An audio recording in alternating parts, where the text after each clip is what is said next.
It's dark. And the flashlight works a lot better if you hold it in your hand. Right. Now let's get to it. Some areas are inaccessible without your flashlight. After you've acquired it, go to your inventory and equip it in a held slot to continue exploring.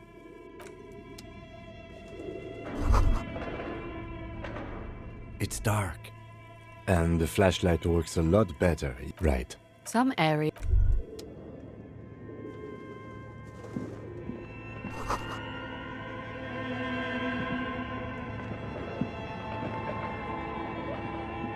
Yes? What do you want to know? Good. No response. He just arches his brow. Have you tried concentrating on something other than your personal affairs? There is a sudden, harsh edge to his voice, like he's tired of hearing about your personal affairs. Try work. The case at hand. It can work miracles. Really? You look fine to me. This psychodrama is unbecoming of an officer. Clearly, he prefers to think you're malingering. He cannot fathom that anyone could drink so much as to retroactively erase their entire life. Then you should consider seeking medical attention. You can use the radio in my kinema to call your station's Lazareth. Was there anything else you wanted? What about me?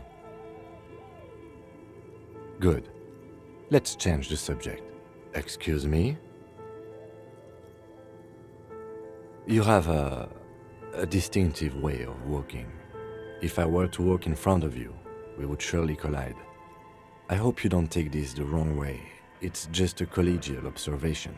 In the 57th, we call it the Jamrock Shuffle. Officers from Jamrock's 41st Precinct tend to move a bit erratically. They say it's a scene-clearing technique developed by one of your lieutenants for gathering evidence.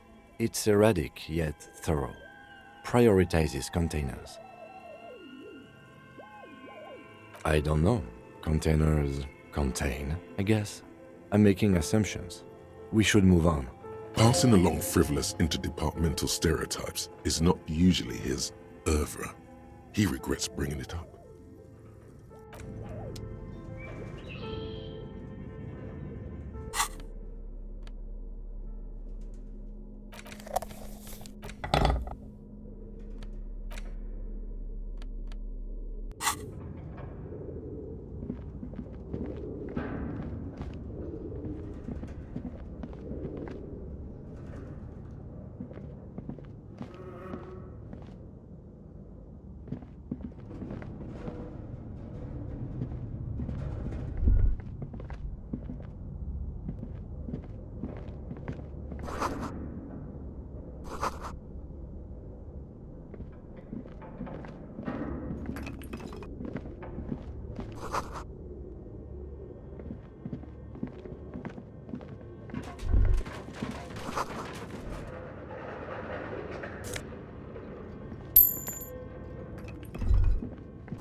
Your flashlight slides over an old green chalkboard covered in scribbles, sketches, and schemes like some ancient cave mural. Some of the writing has faded with age, but you can still make out sections here and there. Photos and drawings have been pinned to the board. These lithe, pointy-eared creatures appear to be different types of welkins. You make out autumnal candle welkins casting wax-based magic. Translucent welkins, with organs shining under their skin, and even ether Welkins, hailing from the vast emptiness of sidereal space. Who are all those creatures? Fantasies of a tortured, feverish mind? One of the Welkins, towering among the rest, appears to be different, however. It's Vara Hamira, a high Welkin, his face white and scarred like cracked marble. This is clearly a Welkin supremacist. The note says, all non-Welkin races will be purged. The Haldor, the Twarg, the humans, and even headless men, all of them, purged. Imagine a world filled only with Welkin, Green Welkin, Dread Welkin, and the High Welkin to rule them all. An inordinate amount of time has gone into drawing these little Welkin creatures.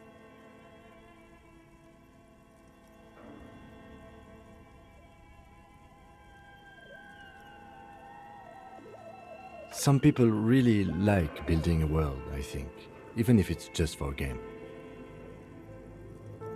This looks like concept art for a project. It's not really real.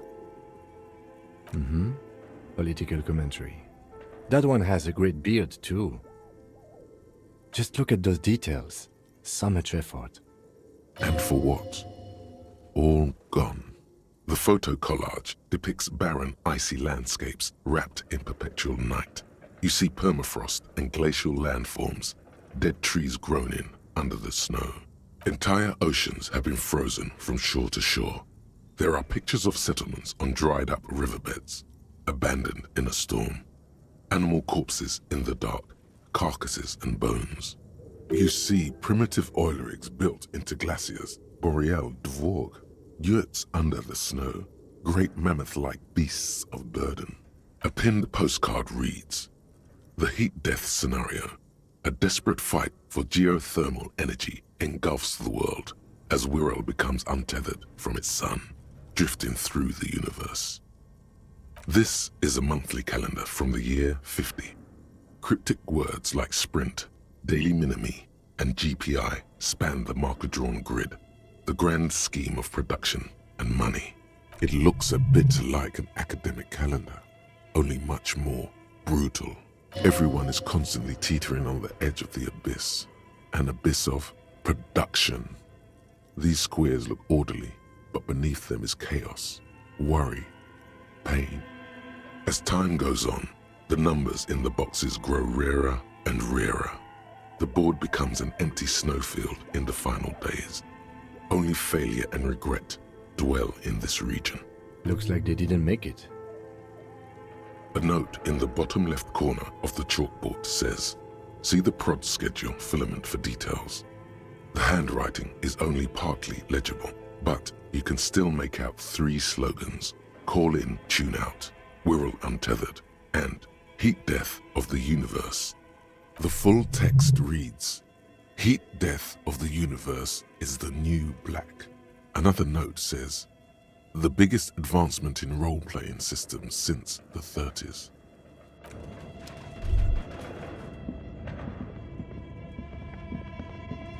This appears to be some kind of machine with a cube-shaped heart and a wired framework. The keyboard has a rectangular on-off button. A piece of paper still hangs from the printer. A radio computer. Just sitting here without anyone inside. But we are looking for a fridge, and we are pressed for time, so... On the other hand, it's not that I'm not interested in abandoned radio computers. The machine lights up like some prehistoric animal stirring from its slumber, revealing fluorescent play and print keys on the keyboard.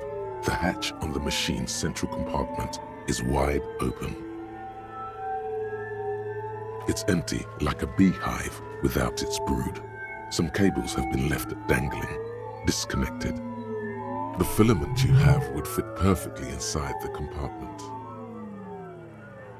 Like a smooth draw, the filament slides into place. On the keyboard, the play key starts blinking. A bar of fabric right above the keyboard starts producing a soft hum. The sound of static seeps through the machine's planar magnetic driver. Have you stirred the ghost of the doomed commercial area from its rest? Could this be its dismembered heart, beginning to flutter. The static gets louder, slowly filling up the abandoned hall, until a voice speaks out, crackling and old, cutting into the air. Good morning. Fortress accident en rue de Saint-Ghislaine. This is East Insulindian Repeater Station 1. Please repeat. Is this the production schedule? The filament you have inserted into the reader. That was a question. Have you inserted it into the core? Good. Please repeat the password. Password? Of course it would have a password. That's why there's a human administrator involved. You should ask her for a hint.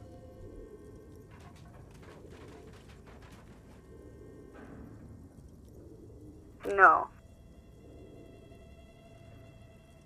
Still no. I am contractually obliged to protect the privacy of the filament holder for Fortress accident. Without filing a warrant with Lintel, I cannot give you access to this filament. I'm afraid we are not doing that, unless we want to wait for a month. Now, can you please repeat the password? Received. I will register this login attempt. Don't worry. Passwords have a way of turning up sooner or later. Fortress accident. Is there anything else I can do for you today? Fortress accident is the company on whose name the terminal you are currently using has been registered to. One moment. Fortress accident SCA produces revolutionary interactive call-in radio games. That's what the catalog says. That's not bad. Any other questions? Yes, I am alive. I am 74 years old and my name is Yvonne. She repeats passwords. Programming people are all paranoid. I work as a repeater at the East Insulindian Repeater Station. It's my job to know where you are, Fortress accident. As for me, well, I am sitting in my cubicle, surrounded by a wall of radios. Doesn't it get lonely, sitting there all by herself? Lonely? Why would it get lonely? I get to talk to people all day. That's why she does this. Now, please tell me if there's anything else I can do for thank you and goodbye. Tiles on the cube are still smoldering, casting the framework in a soft... Nothing happens. Nothing happens.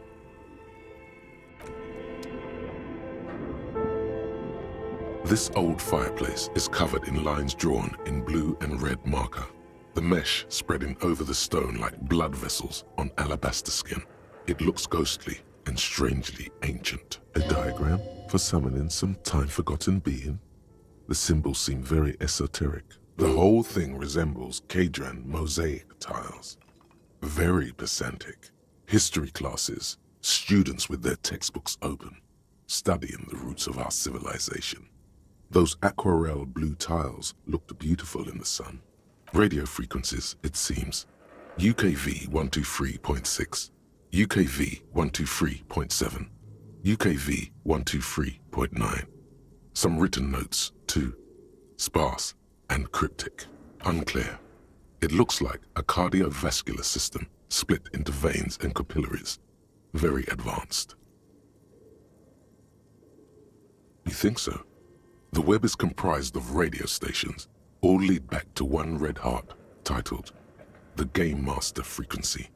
A note says, this one can listen in on any station it wants. Someone very important, the leader of a massive on-air game built by these people. A conductor for the hundreds of story threads that pass through the Game Master's frequency. Whoever decides to call in to a call-in station, it looks like. A list of names under the stations suggests people across 6 Isolas would be playing Muindi, in Celinda, Kotla, Grad, Samara, and even Ilmara. All of this is gone, left unrealized. There's no way a little basement studio working here could pull anything like this off. My God. It's as if the less money they had, the more ambitious their project became. The schedule. I know doom when I see it. The company was running out of funding. Nothing. It's just lines on marble. An echo from times long gone. No one has used the fireplace in ages.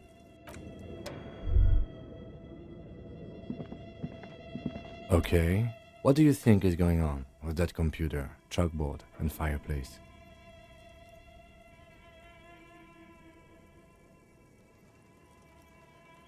No, that's not it. I think it looks like one of those popular pen and paper role-playing games, only these people were trying to automate it, make it work on radio computers. Utter madness, he thinks, as a compliment. Indeed, those Welkins are a dead giveaway. Role-playing people love that stuff. The world looks like a modified version of the WeWorld board game, with hit death thrown in. Super cool. Someone should give them millions of real immediately. This game is too good to be left unfinished. Through call-in stations, none of the players have to be physically present. Anyone in the world can participate in the game, as long as they have a two-way radio. Then there's the game master frequency that listens in on the smaller call-in stations. I think that was supposed to coordinate the stories, functioning as a master of ceremonies of sorts. Not to my knowledge. They make automated games in Graz, Messina, Königstein. You know, places with industry. But I don't think anyone has attempted to create an inter-isolary game before. We just don't have the technology. No idea. They stopped filling out the schedule on the chalkboard. Indeed, it's ambitious and untethered from reality, but...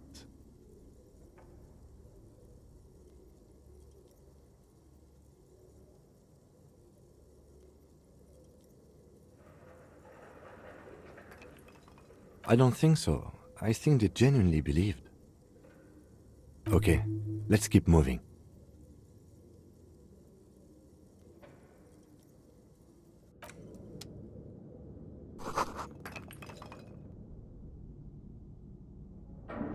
Yes?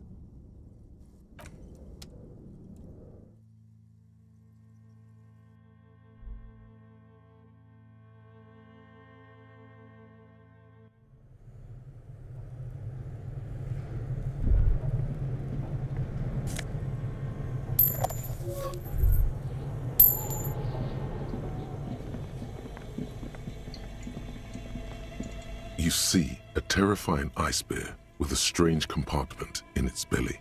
The door is covered in frost and the bear's eyes are glowing red. The lieutenant doesn't answer. His eyes are glued to the animal. A sharp slice of light shines out from its mysterious belly door. A gust of freezing cold air rushes to greet you. You hear a low grumble as the bear regulates itself. This is the inside of a refrigerator. The lieutenant takes a peek inside. His hand has found the holster of his gun. The shelves are empty. All you see are crumpled ice cream wrappers with the brand name, Revachol Ice City. A handwritten note has been attached to the door. The fridge is huge. You pocket the note and the little fridge magnets keeping it on the door. A friendly cartoon bear smiles back at you from a glossy cellophane wrapper. It looks nothing like the fridge.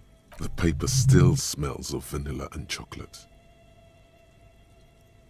Good question. It looks like an ice cream fridge.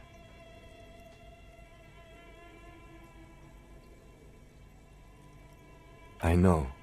What an unfortunate marketing choice. What is even worse, the bear is still costing them money to this day.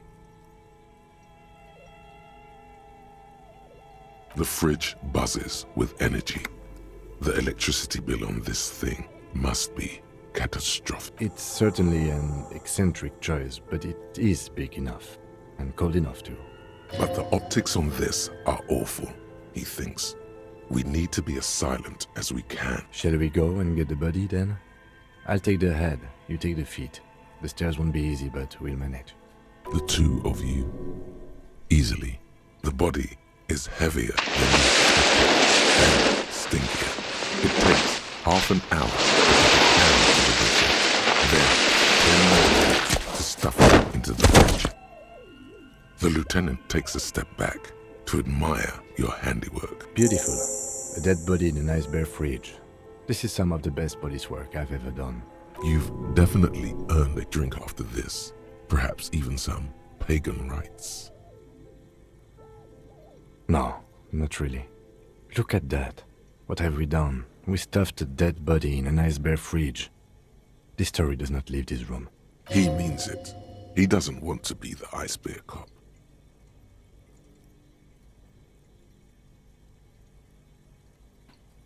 Did we though? Okay, maybe we did. At least we've stopped the body from decomposing further.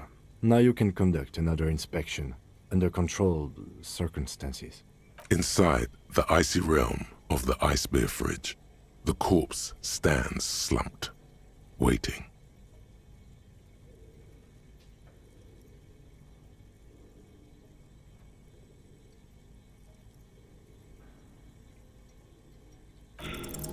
You touch the dead man's body. His skin is cold, light blue and silvery in the light of the fridge. You still have no idea where to begin, or what to even do with him. It'll come to you sooner or later. At least he's safe here until then.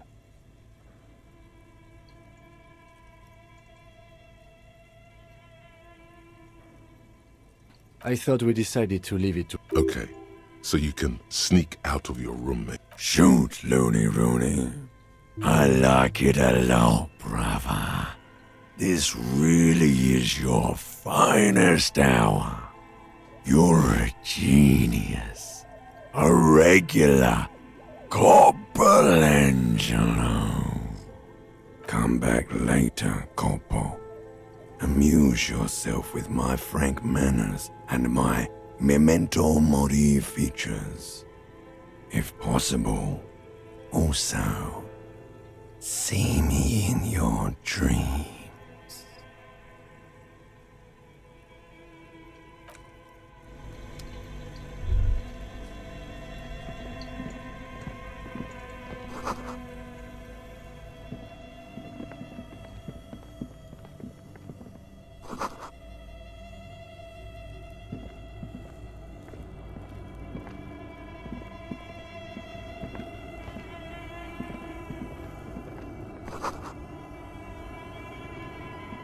A few bricks have fallen off, revealing a compartment behind the wall. It's too dark to see in. There is, yes. And there also appears to be something inside the hole. Interesting. Do you want to take a look? Your hand reaches deep into darkness and spiderwebs. Rummaging around, you find rusty rifles hidden away. Most of them are rusty and inoperable, like the rest, but one catches your eye, a bolt-action model with a fine wood stock, in better cosmetic order than the others. Take it. You're a police officer. Police officers carry guns. That's a rare sight. Seems to no longer be functional, but still a beautiful thing in its own way. It means there are firearms, albeit inoperable, still lying around in Martinez. It's an interesting coincidence, I would say. Might come in useful in the future. He likes this find. Seems like an old bunker from the Revolutionary period. Look at all those rifles. Must be an old weapons cache.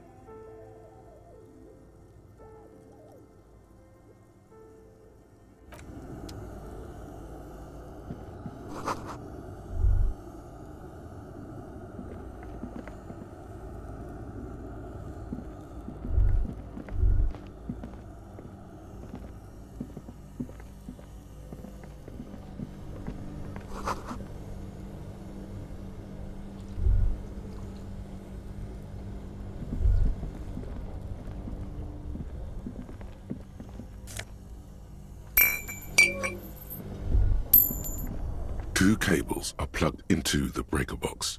The red one leads to the ice bear fridge, and the black one to the ice cream maker nearby.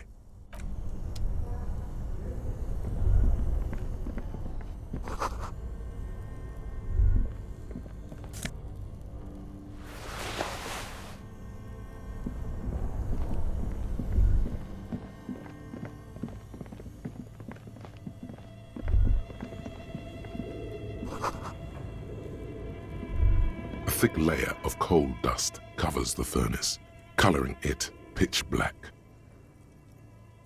Looks like this furnace has a face, and it's a face of agony. It's dark and grimy here. In the darkness you can hear chatter. It's coming from above. A voice or several voices talking to each other. Near the smoke chamber, upstairs, the echo is so prominent, it's impossible to discern what the voices are saying or what's producing them. What are you doing?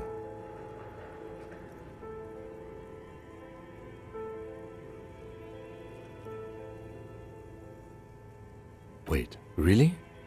You should investigate, see if someone's upstairs.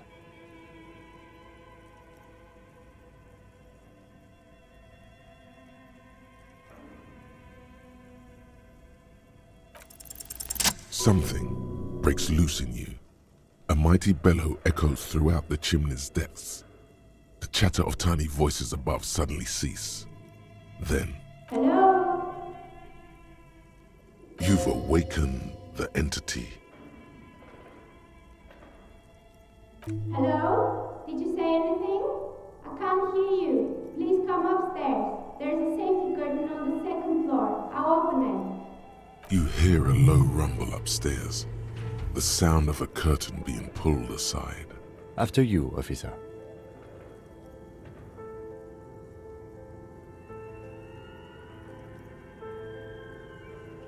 Looks like it. Looks like an old central furnace used to heat the building. It's connected to the chimney. No one has used it in ages. No signs of any recent fire. Only dead rats. A lush layer of coal now covers your skin, sinking into the wrinkles.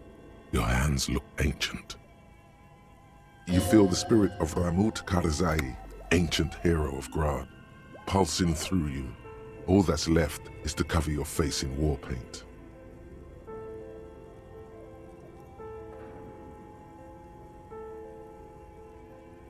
Three dangerous stripes appear onto your cheeks, telling stories of your wild soul. What are you doing? Please wipe your face clean, officer. No, you're a proud warrior. Keep it. These three stripes give you strength in this dangerous realm. It would be foolish to remove them. And this protects you.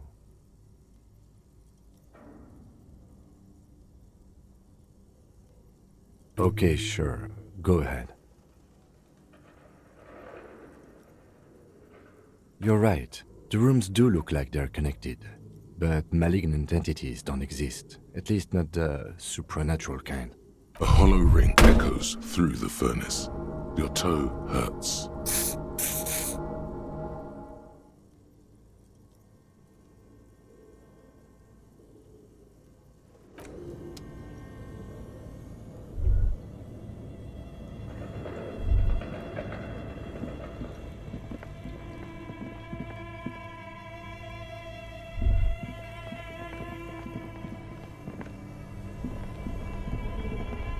Two cables are plugged into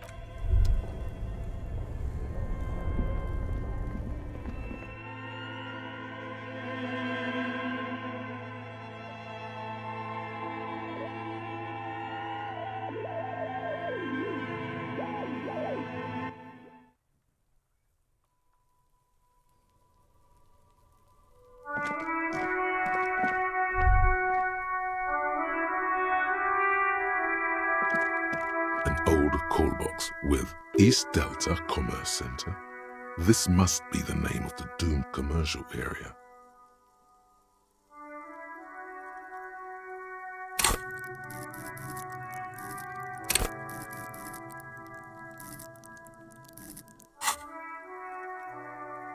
Silence. No one answers the doorbell.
A thick layer of coal dust covers the furnace. It's dark and the echo is so... What are you doing? Wait, really? You should investigate, see if someone's upstairs.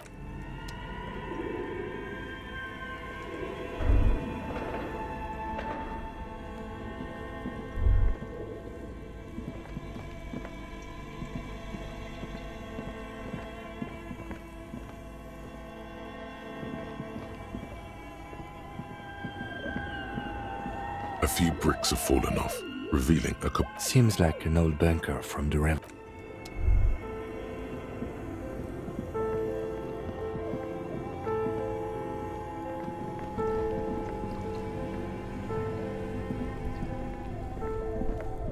Two cables are plugged into the breaker box. Something close to you dies with a soft electric purr. Why did you do that?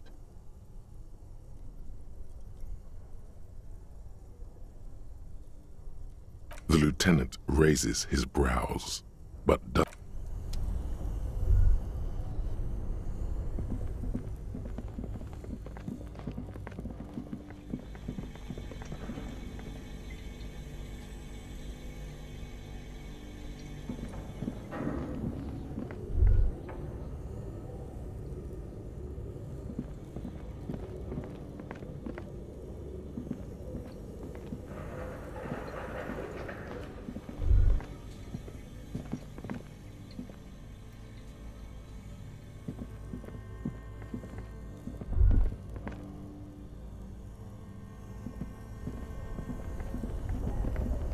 Only the red cable is somewhere. A machine hums along with the...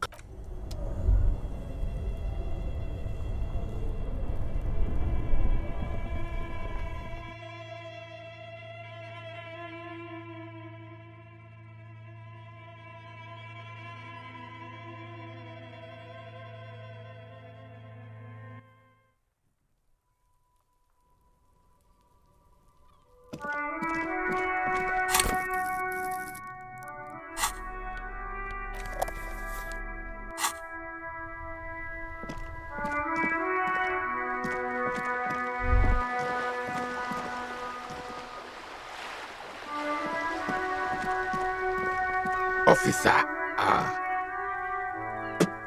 God damn it. Pull yourself together, René. What do you want? It's a Bell McGrave. 4.46 caliber. Breech loading. Revachol made. Good weapon. Accurate and reliable. This one's inoperable. The bolt spring is missing and the mechanism is jammed shut. Still a beauty.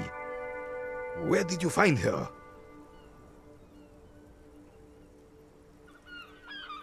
I'm not surprised. There are probably lots of forgotten wartime weapons lying around here. Back in the day, everyone had something stashed away. As for the rifle, I don't know what else to tell you. These BM-446s are an antique. No one uses them anymore. The ammunition is impossible to find. All you observe is a veteran refusing to let go of the past and his old uniform. This is not uncommon. This is the uniform of the Royal Carabineers in service of Frissel I, Guillaume Le Lion, and the valiant King Philip V before him. Don't you mean Frissel the Fan? You do not speak his name, Craven, although he was a clown. But he was our clown, ours to ridicule and to mourn. There's something you missed. You will get to it. Don't worry.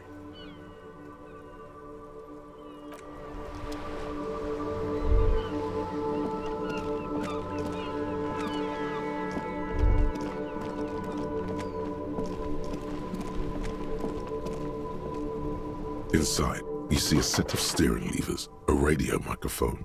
This is Precinct 57. How may I assist you? It will take just a moment, officer. Her voices fade out into the familiar radio static. Gottlieb, what do you want? He's carelessly chewing on a piece of hard candy. Oh, it's you. Was that a snarl or a suppressed groan? No love for you here. Firewalker? Oh, yes, you are. Just don't breathe in the general direction of your fire field. Actually, wait. Do exactly that. Put yourself out of your misery. Take a deep, diaphragmatic breath in and... A glorious sight. Your body, tired from the vastness of the visions that haunt it, burning up in a flame fed by your own living breath. I see third-degree burns and a referral to a plastic surgeon whom you won't be able to afford. But that's in the future. Do you have any current, pressing medical problems? With all the damage you've been dealing yourself with drugs and alcohol, I'm not surprised. There is no surprise in his voice, only careless superiority. What else? I'm not a brain doctor. Look on the bright side, you've got a whole new life now. Use it wisely. It's hard to say if he doesn't believe you or doesn't care. Look, pal, getting pumped and dumped is not a disease. People live through it all the time. You should be happy for her.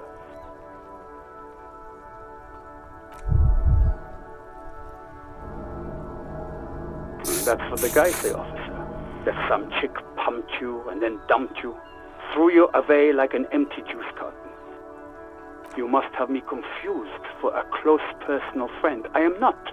I am a medical professional with a constant idiot emergency on my hands.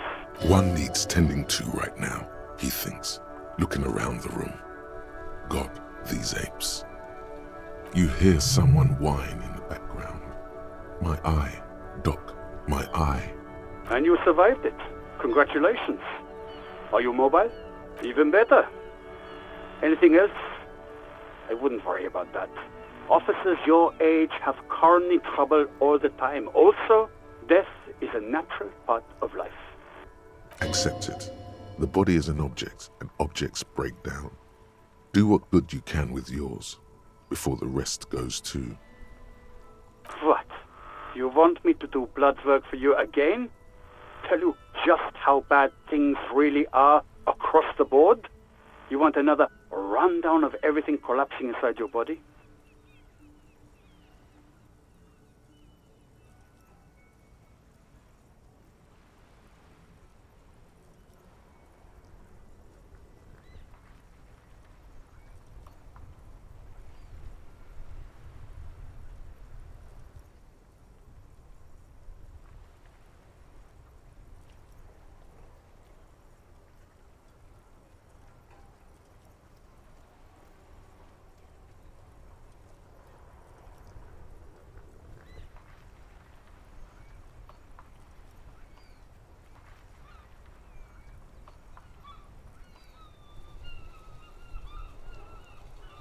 You want the real, honest-to-God truth? Stop drinking, eat magnesium and vitamin D. Our station is not a retirement home. We don't have the funds to deal with rock stars past their prime. So it's political. You're being neglected because of political reasons. And no, I don't want to hear a political commentary on the topic. In fact, I got work to do. Some idiot has glued his eyelids shut with cyanoacrylate. It looks like Mactorson. It's not fucking cryoactylate. It's super glue, Doc. Anything else I can help you with, officer?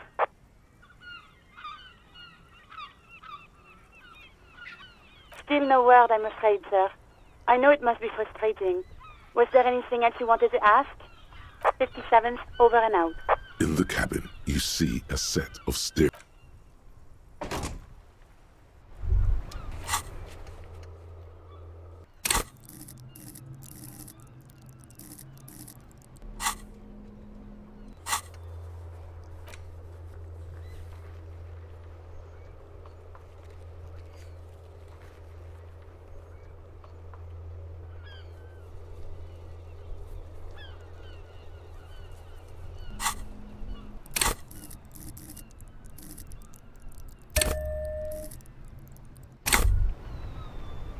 Tremble. The time is now. Ta'ola. Time for the show. For Ta'ola. The hallowed time of fear and disintegration. A countdown has begun. All will collapse on itself.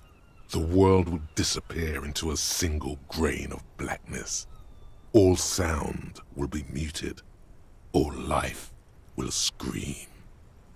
Ulogu Theodos, Xeno Zausin, Ipoli Osithien, Echondes Fronisin.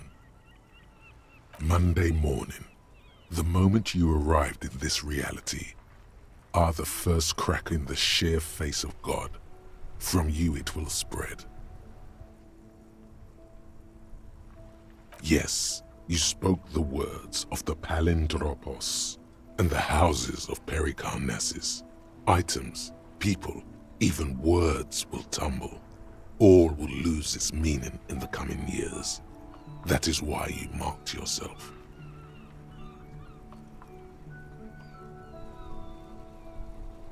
So you should be. The world island crumbles at your feet, and in the far plain, Palindropos.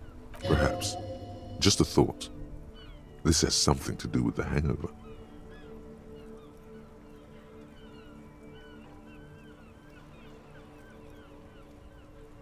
The face of the woman fractures. There will be herd killing. We all become vapor.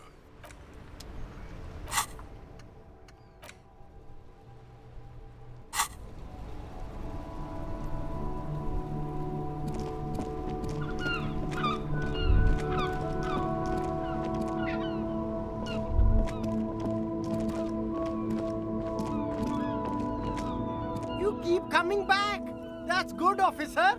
Keep browsing those clothes. Keep safe. You find your hat, the box. Economical, but also The speakers below are banged up and worthless. The sneakers triumph over them. The shine on these sunglasses lasts a lifetime, officer. 100% guaranteed.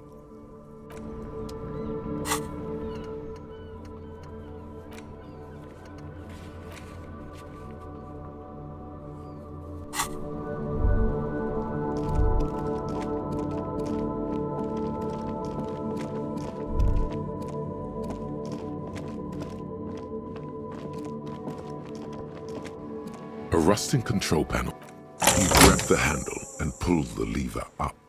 As soon as the metal connects against the contact pins, you hear a loud clunk. Then the water lock starts moving.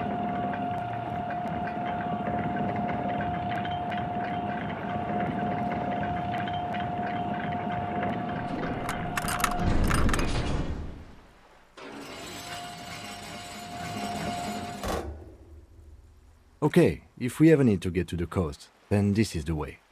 But please, contain your wanderlust for now. I don't want us to get sidetracked, not with everything that's going on. Focus on one thing, achieve it, then the next, he thinks. That's the task chain.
A banged-up motor carriage lies half-submerged in the icy water, slowly sinking into the Insulindian Ocean. Only the cabin top, rear wheels, and the engine remain visible.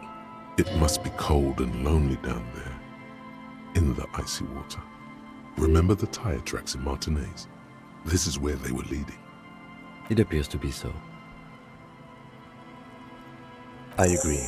We should definitely investigate. You get a sudden, sinking feeling. Stomach acid comes up as you look at the motor carriage in the deep, dark, cold water.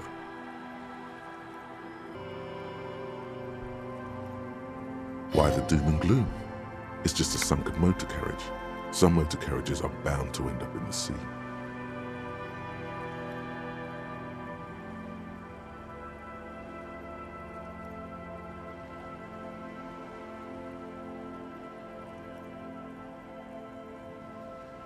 The logo is too deep in the murky water. You can't make it out, but you do see a monkfish float by. The motor carriage is properly stuck in the ice. Getting it out would require a team of specialists. The ice hasn't closed around the vehicle yet. My guess is it's been here since last Saturday or Sunday. Your mocking tone finds no response, but the motion of the waves.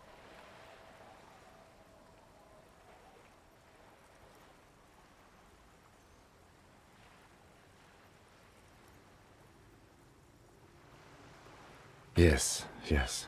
Crazy recklessness. I'd say it has been here since last Saturday or Sunday. Let's wait for the low tide and see what's inside. Great idea. Then we can get the things inside. The joyrider must have left something good inside. Guns, papers, maybe a cool jacket. A joyrider jacket. A joyrider jacket. You feel a strange connection to this joyrider. Maybe he's from some kind of joyriders district and likes blue and white racing livery, like a cop would. I don't know. An hour or two, tops?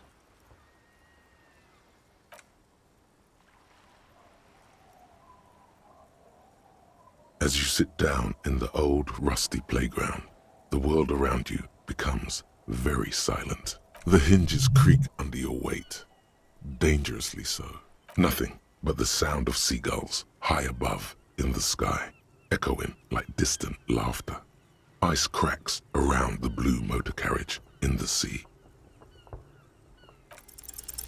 The tune on your lips forms a strange yet undeniably beautiful contrast with the surrounding bleakness. The lieutenant gives you a quick glance, then, still looking straight ahead, he joins you with a higher pitched and slightly more melodic trill. Two birds on a wire, whistling by the seaside, looking at the water, and a sunken car. The clouds pass in the sky, and the shadow of the swing moves like the hour hand on a timepiece. 30 minutes have passed. Looks like this might take a while. Time to present a good topic for discussion.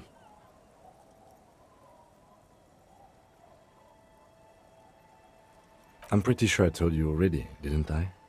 My dad and mom are both half Zeolite. Clouds on the horizon grow darker, and the shadow of the swing set keeps climbing. You hear the distant rumble of the city. 30 minutes pass.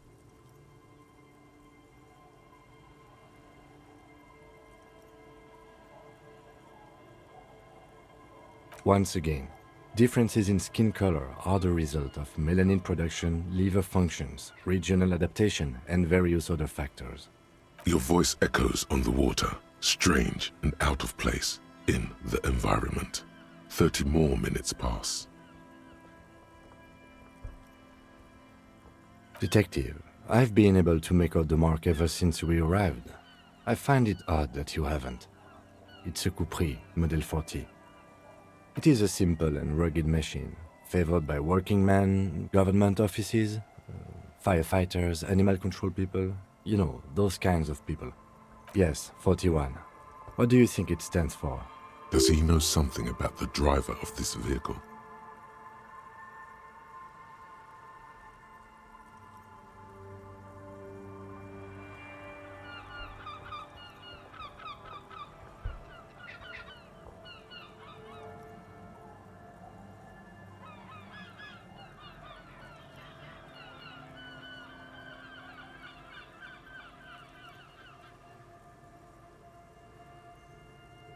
A precinct, yes. A police precinct. Precinct 41, your precinct. A massive pit opens up in your stomach, and the most terrible feeling comes over you. No. Just nope. Say no to this, Harry. I'm afraid so, yes. It looks like you started in front of the whirling, jumped over the canal, and then drove your vehicle in the sea right here.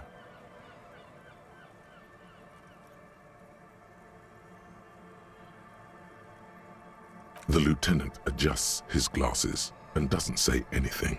There is also a fourth thing you've more precious than the gun, the badge, and the motor carriage combined, lost forever into the deepest of seas.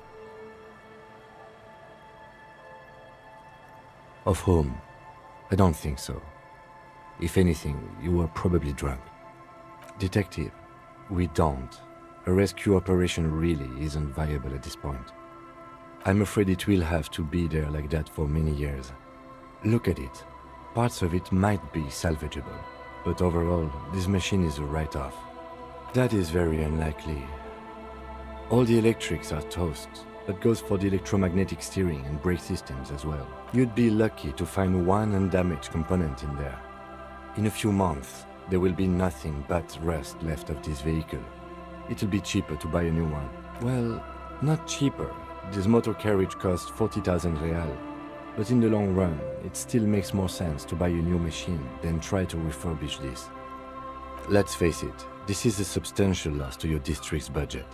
I mean, my station only has 4 other vehicles in addition to my kinema.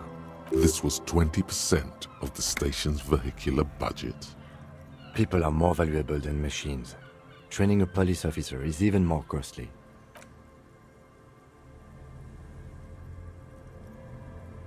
Yes, let's go take a look.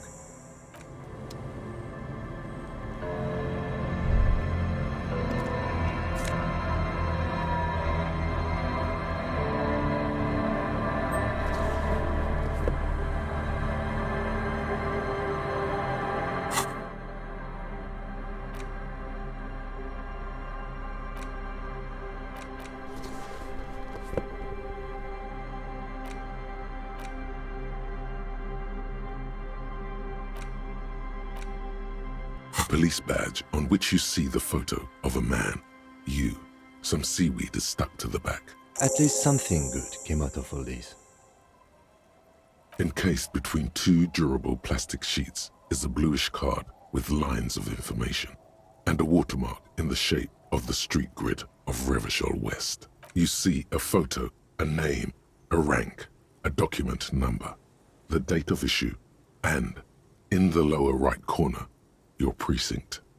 The man keeps winking at you with his green-grey eyes. The photo is old, no doubt about that. But the badge is new. You used an old photo for a new badge. Good choice. A newer photo would look different. 8, maybe 10 years. The guy in the picture is rather good looking. He's got a nice haircut and is distinctly lacking in massive sideburns. What do you think?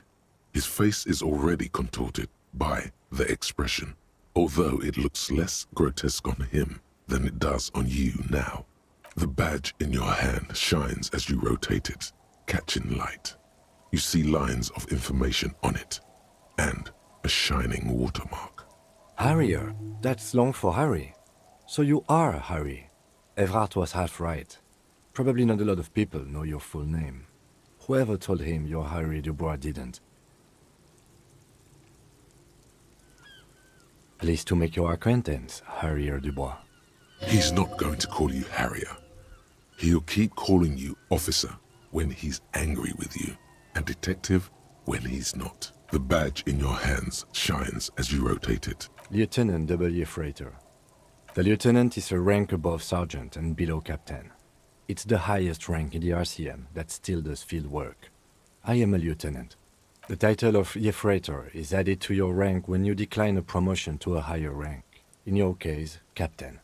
You have declined twice, thus you're double Freighter. There are many reasons one would do this. The rank above you in your precinct's décomptage might be taken, or sometimes promoted officers do not want to replace their superiors, out of respect. And sometimes they just prefer the type of police work available to their current rank, in your case, lieutenant. Heavy-duty case-solving machine.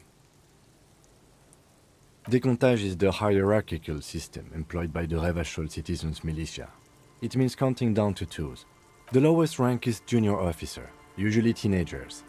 Then there are the patrol officers, then sergeants, lieutenants, then a captain. That's basically it, except for a few kings.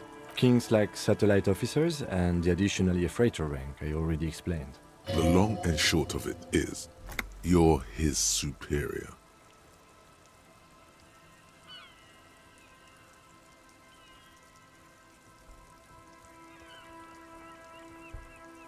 No, I've been putting up with you because despite an unconventional approach, you are doing good police work. It matters more than driving your motor carriage into the sea. And now we've even found your badge. He trusts you, for now. Try not to spoil it. Such a small yet precious thing. Expensive paper. That's just the serial number. Revachol, Jamrock, Precinct 41, with some numbers thrown in there for good measure. The numbers are not there for good measure. 4 months ago. I'm guessing that's when you were promoted to the rank of Lieutenant W. Freighter. A new badge usually comes with a new rank. You seem to have been doing well then. You're pretty sure you weren't doing well. But better? Probably yes. A lot can happen in 4 months. Especially in winter. The winters are never easy on you. Of that you are sure. I remember that time! That was a good time. We had a good work-drink balance going. What happened, man? Pump it up! Yes, it's the designation of your precinct. 41, like mine says 57. The 57th is mostly industrial harbor, a lot of asphalt. The 41st is... it's a tough station to work in.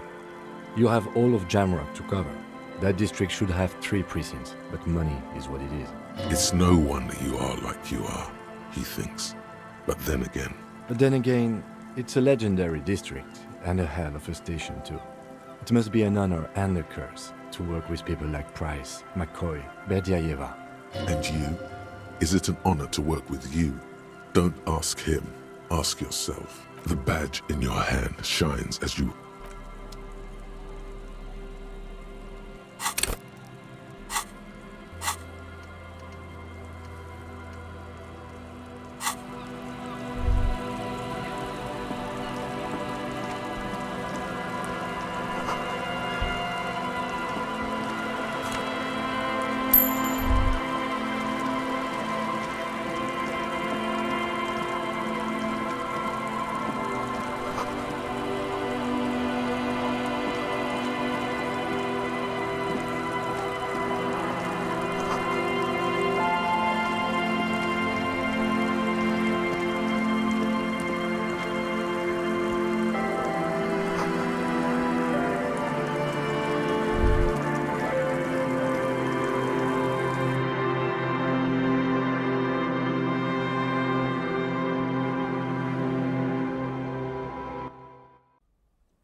It's only a red chair.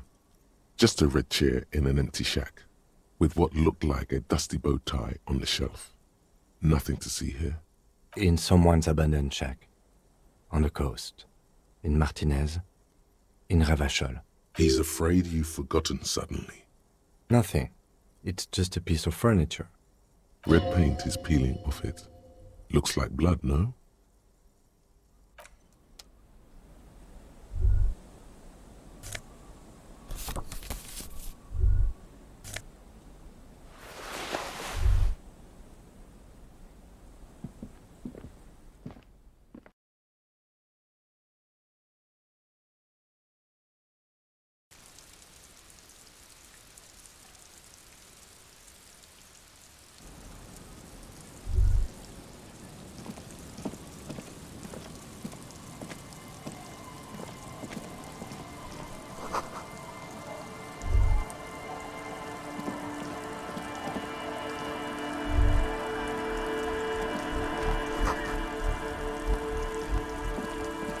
The worn and beaten wooden planks of the bench do not look overly comforting. We can sit on benches after we've solved the murder. Let's go. You can revisit the bench if you ever need to pass the time when Lieutenant Kitsuragi is gone.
Hi, officer.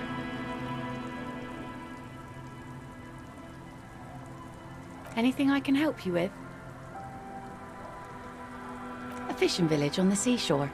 This place doesn't really have a name. It's sometimes called Elysium. The sign on the street leading here is illegible. Has been since they built this place. The name is Lillian. People call me Netpicker. I think I have time for questions, and that was actually the second one. Indeed, you're always confused as to your whereabouts. Ask her about the cool sword. Helps to break the ice. Unfortunately, the factory sold this one with a 3-year warranty instead of a story. It's to intimidate folks, mostly. It's a regular mass-produced sword, like a shovel or an axe. Nothing fancy, just for intimidation. From time to time, people need a lesson in respect. That's just the way it is. Back in the day, I caught the eyes of many men. And believe me, men need a lesson in manners from time to time. What makes you think we haven't? The truth is that almost everyone in this life is scared and tired and stupid and too dull for that. That goes for men too. But they put on an act for us. Pretend like everything's good and living in shit doesn't bother them. Like anyone falls for that. That does not go for real men. It does not go for you. Show her. Show her the wonder. Coach means the expression.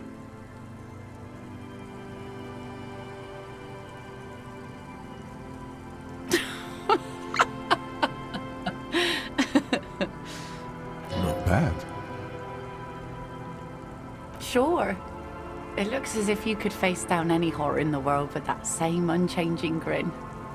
It's like a shield. The traces of her laughter are still there, in her eyes, fading fast.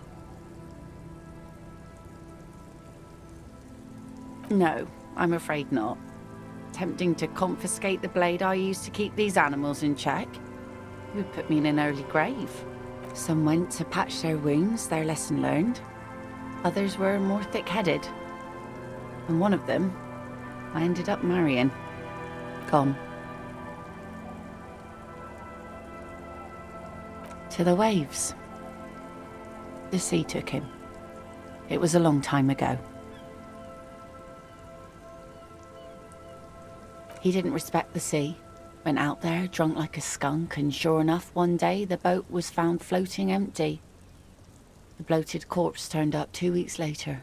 Now, before you tell me how sorry you are for my loss, know that it was 4 years ago, and I've moved on.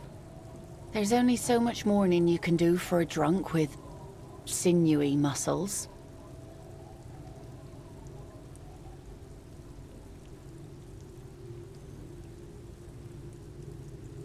Us working folk don't have the luxury to be bedsick with melancholy.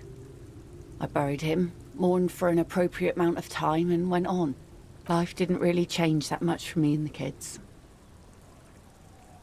This is neither a touchy nor a very interesting topic for her. She looks like she's ready to go on a date with another, better, drunk. Ask her. Both of you could need some action. Do it! Hit on the widow! It's the right thing to do!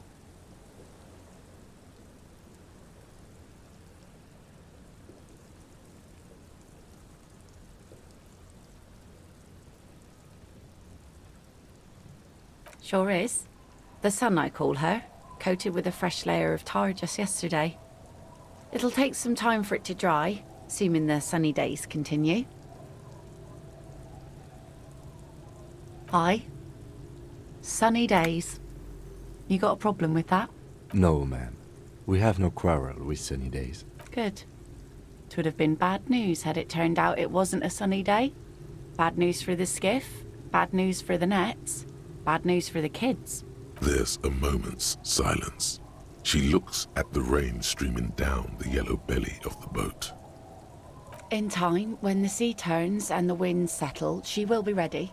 My prediction, it will be at least 2 days. Like I said, fish mostly. Sail the waves, take care of the kids, pick nets. Right now I'm tarring a little skiff. I sell the fish to people in the Delta to serve at their fancy restaurants. Authentic insular Indian cuisine. Sometimes I also walk to the beach to see what the sea has given up. The sea is full of surprises. This is what is called a conversation. You don't have to be guarded right now.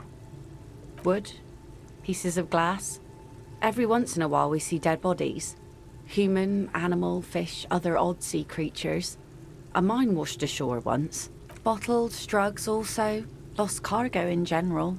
Most of the time it's just wood and glass. All right. Major choice moment. You only get to ask one thing. It would be weird to say them all. Choose wisely. Mines. Mines. You need mines.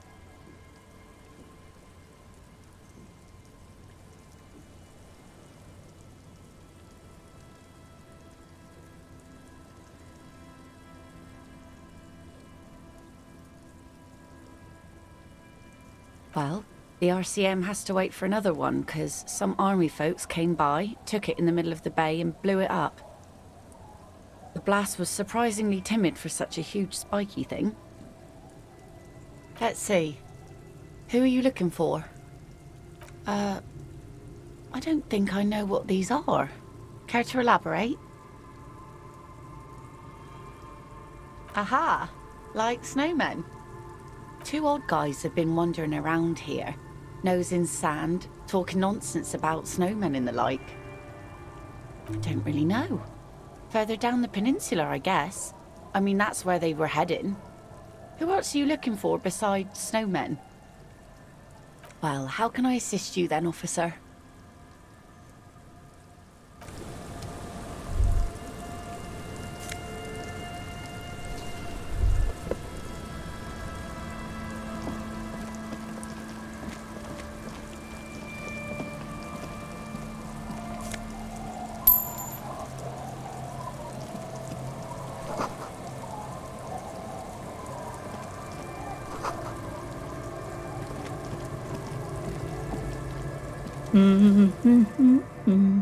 Welcome to the fishing village. Please lean in closer. I have cataracts. Oh, welcome, police officer. We don't cause any trouble around here. And we don't want any trouble either. We are not here to cause any trouble, madame. Trouble? Say the second thing, Bratan! Shows you got style!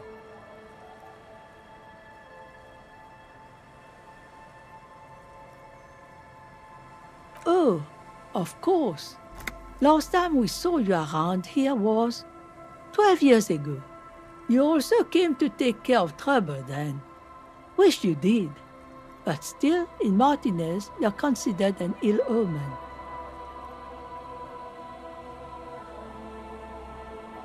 No, not you personally. I meant the RCM. Some of the men got into a fight. One of them killed another, locked himself in that woodshed over there. He was brooding, needed some help opening the door. You got it open for him and took him to think about what he'd done in a more secluded place, somewhere more quiet. She says it as if he was on some kind of spiritual retreat. Oh, the usual. Dark tidings. Black hound. That's you, all right. A black hound licking your own heels. Maybe they are afraid, because you're an ill omen. But you're still welcome here, as long as men with guns aren't chasing you. And maybe even then, because that's the kind of fishing village we've built. I'm sorry there's not a lot of room to park the motor carriage, and not a lot of houses, or a lot of people. My kids are long gone, searching for treasure. So are others. Ah, look at me ramble on. What brings you to us? Stay? Most people here are trying to leave. That said, if lodgings is what you're looking for, I've got a free room in the shack. I won't charge you for it. Take it as a gesture of goodwill from the village to the RCM.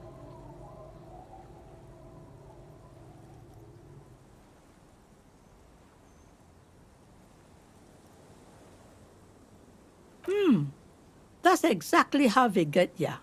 That's why we built our own cinder block houses on the seaside. So we don't have to give money to those crooks.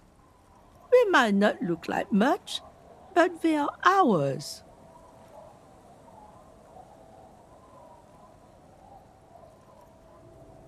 My kids grew up and left like they do. The house is long empty now. I live in the small side attachment. It's easier and cheaper to keep warm. Aye. The room is pretty bare bones, but it's got a bed and roof over it. That's more than some folks have around here.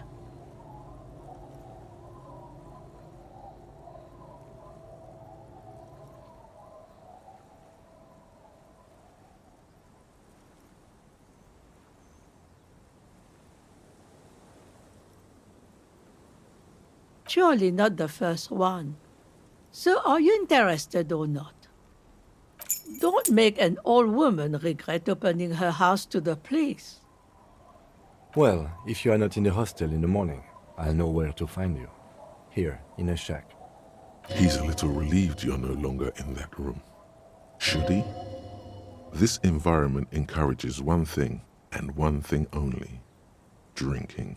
Finally, you have those lame-os of Martinez off your back, Bratan! This looks like a great place to bring chicks! Just us. It's barely a village anymore. We almost don't exist. This is pretty much a non-place. A gap. A blank spot on the map. Just a cluster of nameless shacks on a nameless street. The place is so pornographically poor, it's not even funny.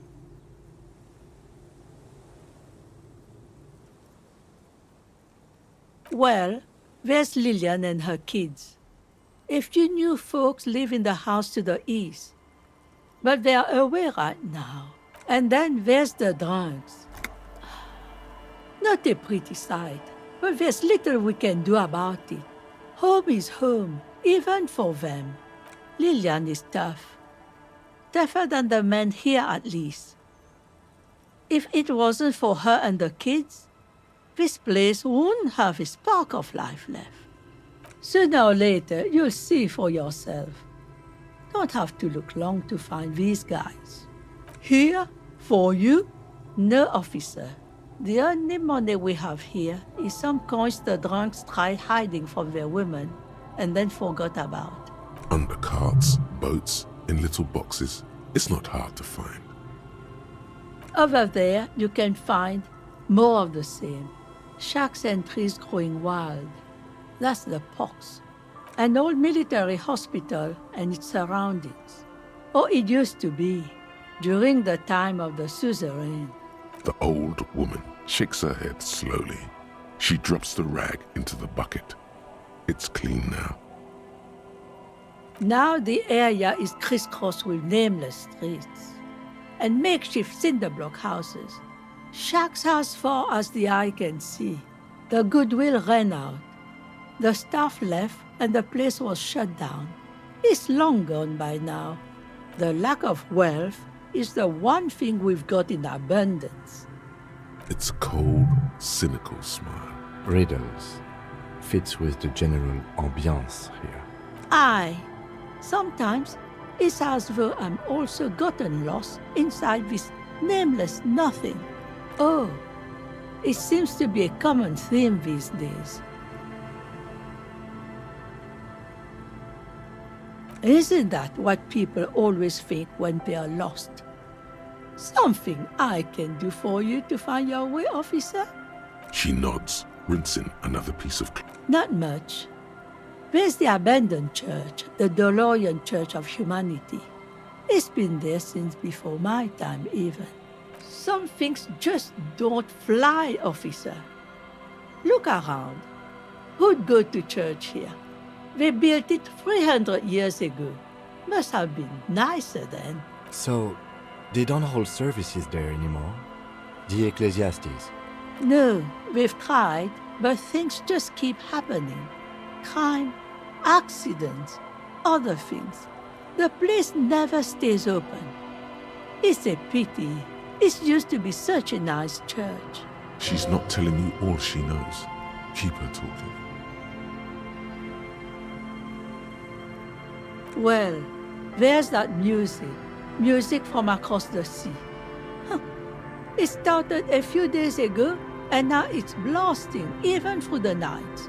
And now, suspicious-looking people are sneaking around the church. I don't like that. Interesting. You could look into this ruckus if you have the time. Perhaps the mysterious music is somehow connected to the case. A Rusalka or a half-demonic Apsara singing. Before you get to the church, there's some ruins, an apartment complex, or some kind of electrical plant. Run-down bunch of houses, empty.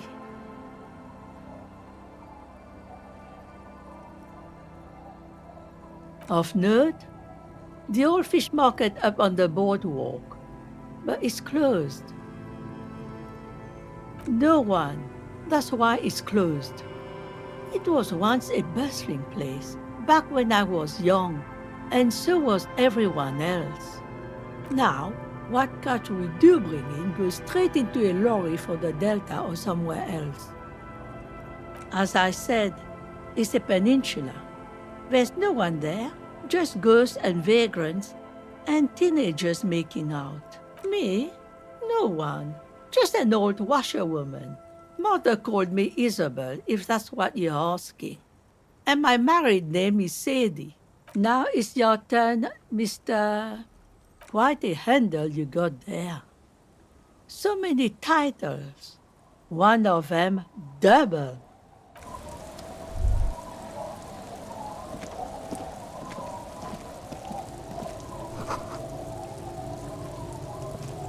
The scruffy-haired little boy kicks a stone. He can't be more than 5 years old. The other one looks indistinguishable from him. He watches his brother kick the stone with his tongue lolling out of his mouth. This one doesn't say anything, kicking the concrete with his worn-out sneaker. Lily's our mum. The stone kicker laughs suddenly. His head is too large for his shoulders. The other one laughs as well. Maybe there's some kind of reason why they're laughing. An interesting reason, somehow tied to the case. The boy stops laughing and looks at his toes. Oh, okay. So now he's shy. Now he's not talking, just wobbling around like he's afraid of something. You will never get an answer. That's how it is with these little idiots. The stone-kicking one becomes frantic all of a sudden, as if that's something to be scared of. The obvious fact that you just stated. He looks just like me. The boy doesn't answer. His brother throws another rock. Both of their hair is covered in some kind of dirt. The rock kicker was just being shy, but now he's enthusiastic again. You're bad with kids. Don't worry, everyone is. How about we do some police work now? We're not getting anything here.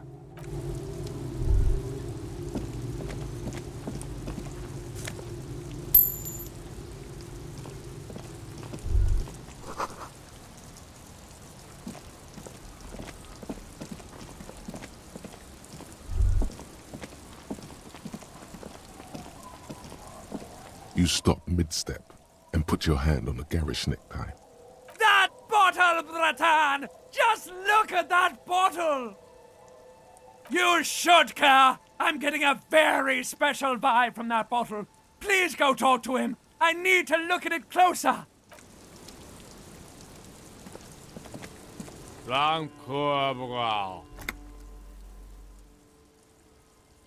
The noxious odor emanating from the drunken man is strong and familiar. Don't you call her? Yeah! Don't call Abigail! Uh-huh. Abigail. Don't you fucking call Abigail. Abigail is his wife or girlfriend. Chances are she's gone. Calling her wouldn't make it any better or worse. He snorts and beckons you to lean in closer. Don't call Abigail. Don't call Abigail. Don't call Abigail. The man hiccups, then mumbles something unintelligible. Don't you fucking call her. Hear me? Abigail? There's no use in yelling at drunks. He's barely holding it together. The drunk man starts coughing a really disgusting, hacking cough. Don't call. There was little chance he'd be a reliable witness anyway. Hey, Tequila! Good to see you. How's business? How's the whole reality situation treating you? So what's happening?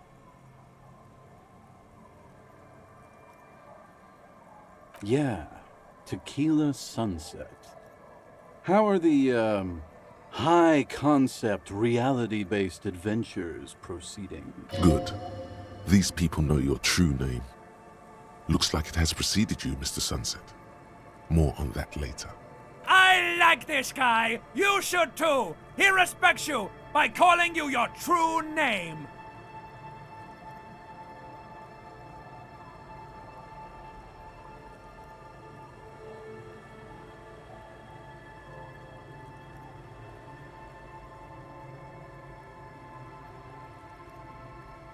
It's good to hear that you're on top of things. Talking about used to, did you know that I used to be a real mover and shaker? Sadly, things aren't going that well in Idiot Doom Spiral Land. Haven't found those keys yet, haven't won that great piece of ass back. No word from my business buddies. This guy's your buddy. You feel it immediately. You belong to an organization, a fraternity of drunks. We are saving the world. Please! Please don't go! Don't go! Okay, we're drinking. We're drinking alcohol. That's what we're doing. I tried to save the world once, a long time ago, with enterprise, creativity, and willpower. But that didn't work out. So now, it's a pirate's life for me. It's you. You're Tequila Sunset. We've met before. Don't you remember? Aha. Do you want to know how Tequila Sunset came to be? Tequila. Tequila Sunset. Something ominous there.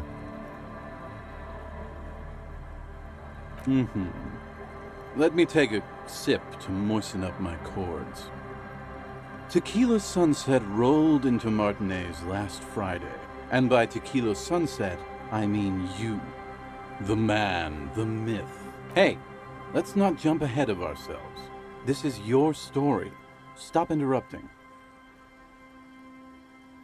You got here on Friday to solve a case, hoping to be the early bird who gets the worm. And by the worm, I mean the buzz.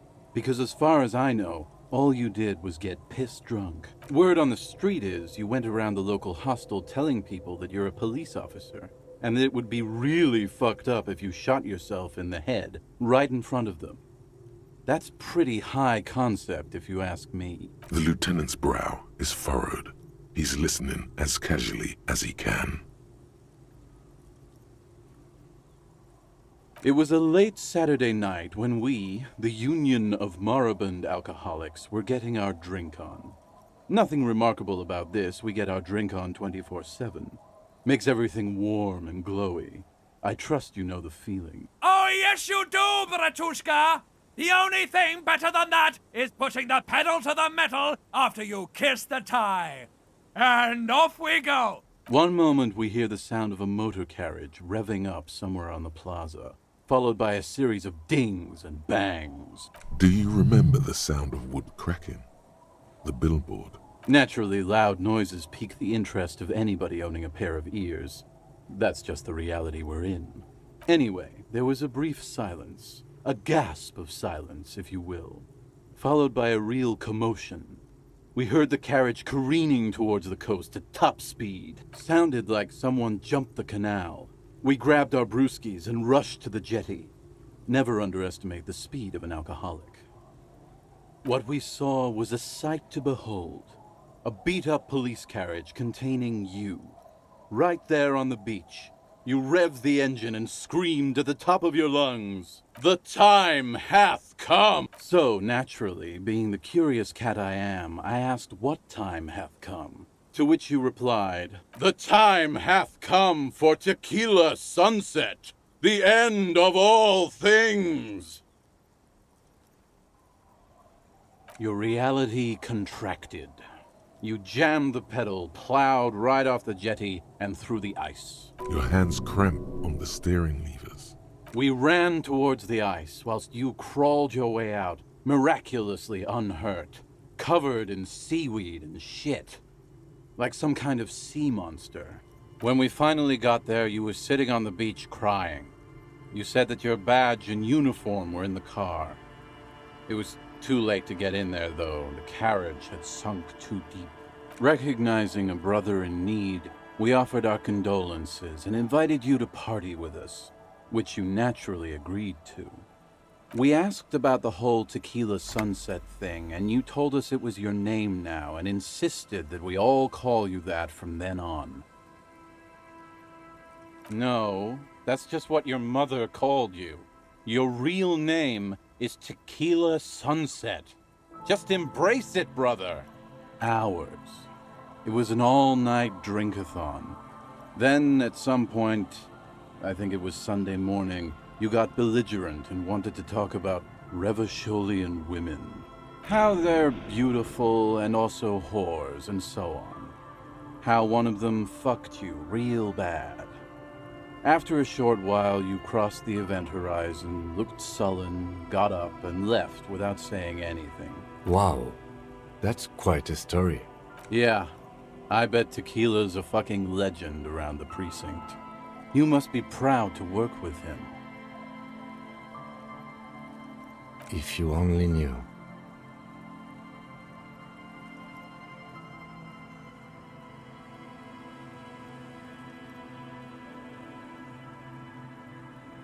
You kept apologizing for being such a bad cop, and for the damage you've inflicted on everyone around you. You also kept pausing to knock the heel of your hand against your temples, saying, "Stupid, stupid, stupid." Yeah, you seemed really mad about immigrants for some reason. I'd rather not get into the details. It was pretty low concept.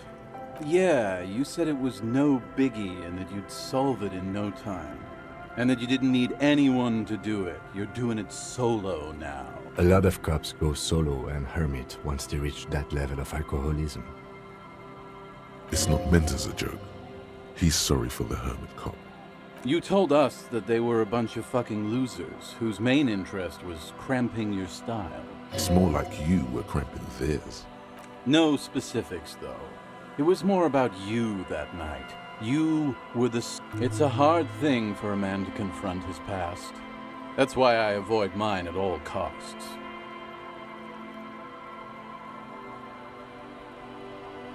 Whoop-de-doo. So now I'm a fucking storyteller. Right, why not? Better than a beach bum. It depends, really. Are you willing to help me out? Booze! Did you already forget our party? The thing I relayed to you earlier.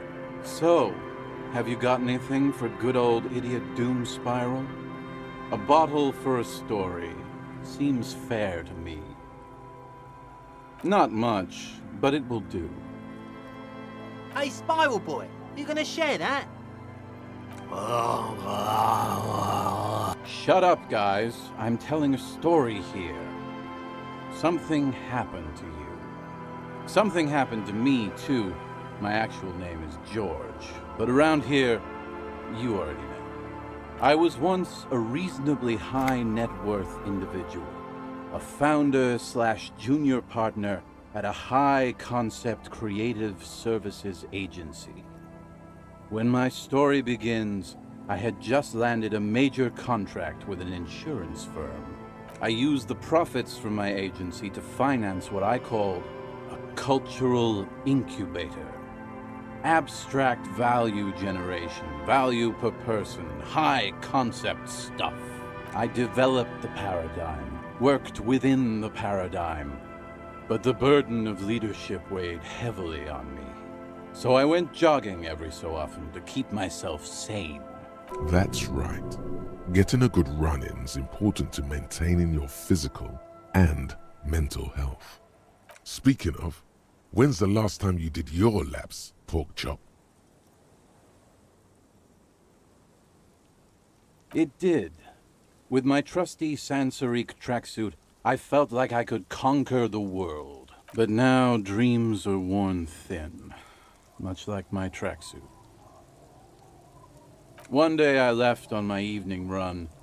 As you may know, it's impossible to clear your head when you're distracted by the sound of keys jangling in your pockets. His eyes are clouded, his dilated blood vessels encircling his irises like stinging brambles. His eyes are your eyes. So I removed the key ring and put the keys for the front gate and the apartment into different pockets to stop the jangling, you see.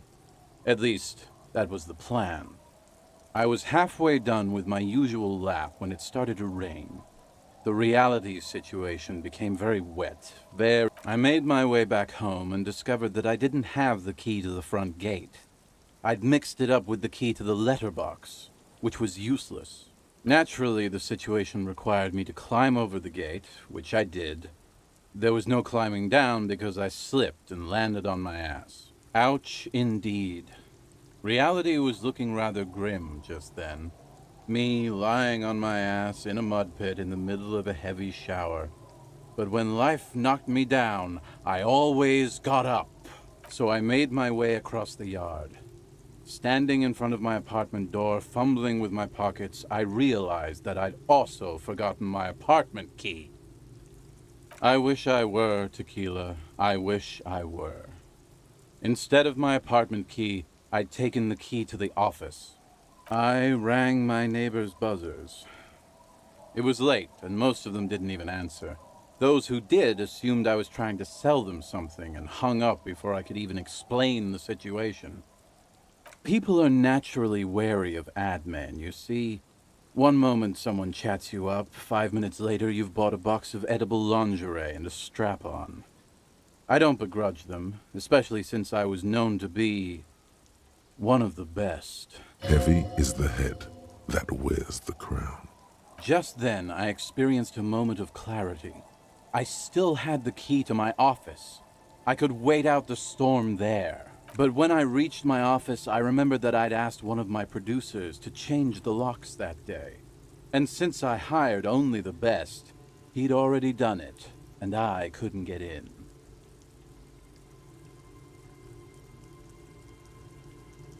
Anyway, long story short, life spiraled out of control. I haven't gotten into my apartment for years, and my girlfriend left me because she didn't want to date a homeless man. The company, well, you see where I'm going with this. So, now you've heard my tragic tale. What do you think? Like nothing you've ever heard, huh?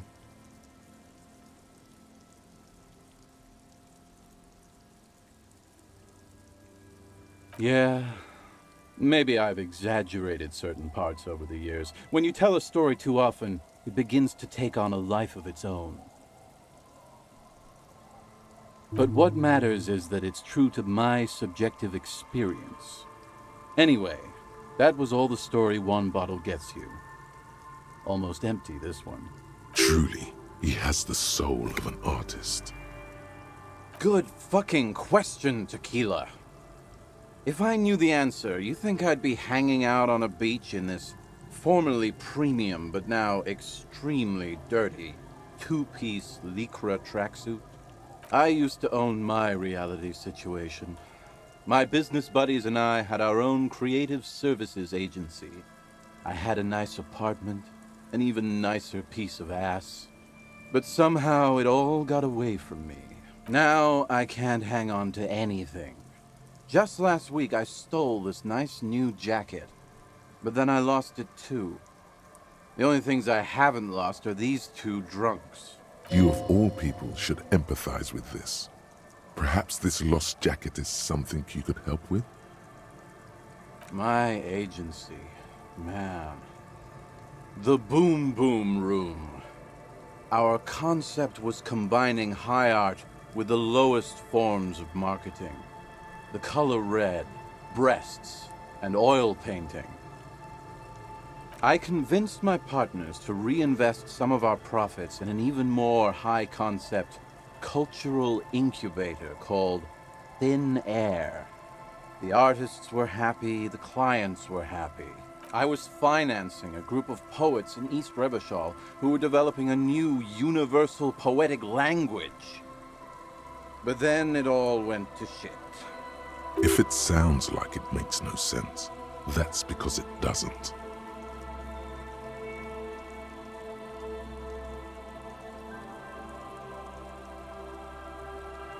I know. It was fucking awesome. Until I went on a jog, unleashing a cascade of doom that washed it all away. What? You've never seen 100% Lycra before? Go on. Feel that primo material. Pretty nice, huh? This might be one of the last of its kind. Should probably be in a museum, honestly. Good God. It's nearly impossible to describe how dirty this texture is. It's like rubbing two jellyfish skins together. You feel about 15% less human for having touched it. Randomized trials have also found Lycra, TM, to be associated with a number of exotic, highly malignant cancers, so you also have that to look forward to. And then there's the smell. but you don't even want to think about that. Wow, you're lucky. He never lets me feel it. That's because your paws are fucking filthy, Rosie. We're right next to the bay. You could wash them any time. My fellow members of the Union of Moribund Alcoholics? They're exactly what they look like. Hey, tequila! You want to buy some speed? Shut the fuck up, Rosemary. He's a cop, remember? I thought he was a cool cop. A gurgling sound comes from the direction of the non-responsive man. And yeah, you're already acquainted with Abs. So yeah, that's basically us. We drink together. Tequila, it's a verifiable tragedy. It was practically brand new. Sure, it didn't really go with my Lycra threads, but it did itch a lot less. Say, you're a detective, right? Maybe you can help old Doom Spiral out. Solve the case of the missing jacket. What do you say, Tequila?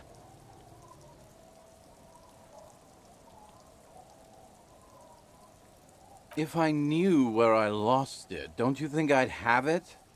I mean, maybe I was up by the boardwalk, or walking along the beach, or checking out the abandoned fish market. Somewhere north of here, that's for sure. You could ask around, see if anyone's seen it. I'm all ears, Tequila. What's in a name? Hey, Spiral Boy, you gonna share that? Shut up, guys. I'm telling a story here. I was once a reasonably high net worth. I developed... That's right. Speaking of, when's the last... It did, but now, one day His eyes. So I was halfway done with my usual... I made my way back home. Naturally, the situation required... Ouch. So I made my way across the yard. Standing... I wish I were to keep... I rang... People are now... Heavy is the head that wears the crown. Just then, I experienced a moment of clarity. But when I... Anyway, so, now you've heard my... Yeah, but what matters... Truly, he has the soul of an art. I do. But as you can see, my fuel tank is running quite low. If you catch my drift. Classy. The tale I'm about to tell you is an urban legend particular to Martinez. That said, I first heard it from a former bicycle courier in Coran. There are many variations on the basic story, and the details often conflict. What everyone agrees on is that nobody knows the exact nature or identity of the phenomenon. Are you telling the story of the headless... Shut the fuck up, Rosemary. Summer of 44. 17-year-old Gertrude Hett is walking home from a late shift at the harbor. It's almost midnight. She stops for a cigarette near the canal. Our heroine finds herself enjoying the peace and quiet the canal provides. What she doesn't know is that her peace is about to be shattered. From behind her comes the clattering of hooves. Startled, she turns around, and what does she see? Well, yes, but it's the man on the horse that's of interest here. A man with no head on his shoulders, wearing a found tracksuit, searching for the legendary found cap that went missing when he lost his head.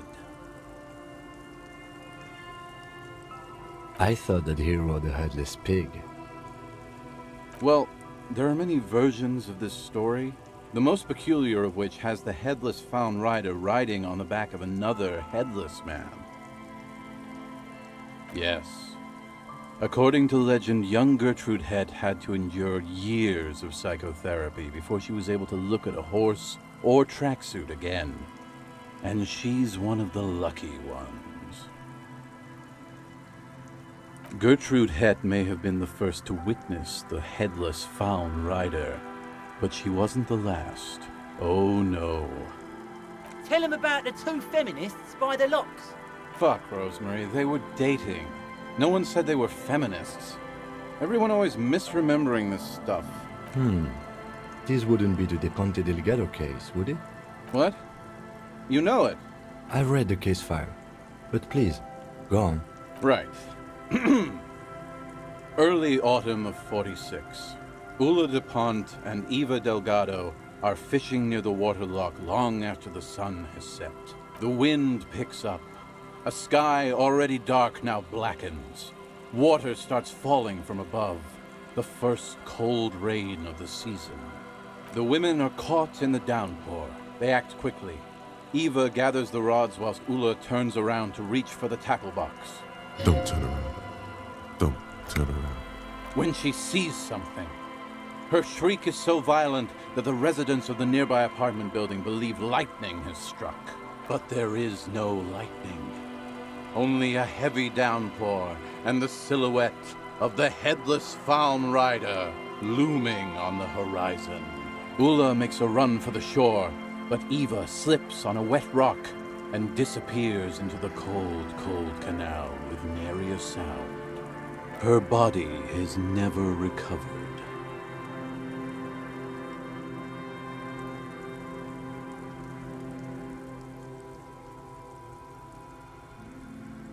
Naturally, Ula De Ponte became the prime suspect in the disappearance of Eva Delgado.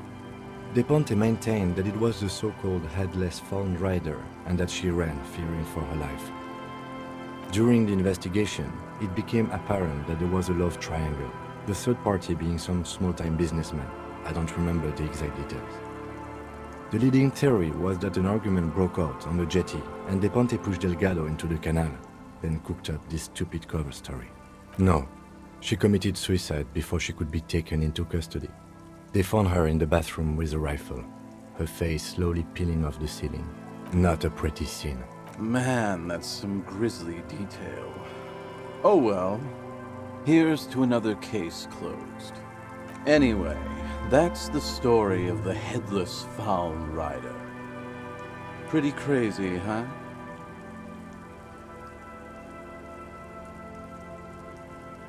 Well, Tequila, that's part of the legend. No one knows for sure. There are a couple of possibilities, though. Some say he was an undercover cop who blew his cover and got beheaded by the vicious gang he had infiltrated. Now he rides, searching for his lost-found cap, plotting revenge. O headless brother, where art thou? Others claim he was a professional jockey who veered off course during a steeplechase, ended up in somebody's backyard, and got decapitated by an exceptionally taut clothesline. Even decapitation couldn't stop his commitment to the sport. Are you that committed? Personally, I think he was just some guy who hanged himself from a really tall tree, and the fall was so violent that his head came clean off. Coincidentally, at that exact moment, a horse happened to pass under him, and his beheaded corpse mounted it, where it remains to this day. But then, no one really knows. For some reason, this does strike you as the most plausible theory of them all.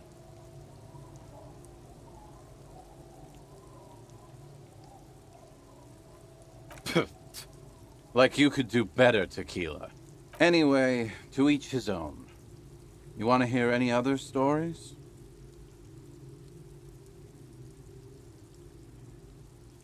Hard to argue with that, I suppose. That's the reality situation for you. You think you got a handle on it, then blam! It throws some wild shit at you. That's why it's critical to stay well hydrated. Yeah? Why don't you go eat shit, Tequila? There's no way you know a better one than that. I have to admit, that's pretty high concept. Still not as awesome as a headless rider in a found tracksuit, though. No one knows. Some say he stalks Martinez to this day, and can be seen near the canal when the clock strikes midnight. He won't, though, because it's just a stupid legend. Aye.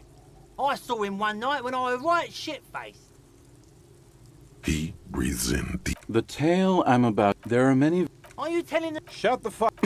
Our hero... What she doesn't know is that her piece is about to be well, with no head on... I thought that he... Well, there are many Yes, Gertrude... Tell him about... Fuck, Rose. What? I read the case. Right. The women are... Don't turn around. When she sees... But there... Ula makes her body is... Naturally, during the investigation... No, not a... Man. Anyway, that's the... No one... He won't, though. I saw... I actually do have one. The strangest of them all. But I'll need to fortify myself before I can tell that one. Do you have anything to fortify old Doom Spiral? Tell me you got some story juice. If you find any, I'd be extremely grateful. You too, Tequila Sunset.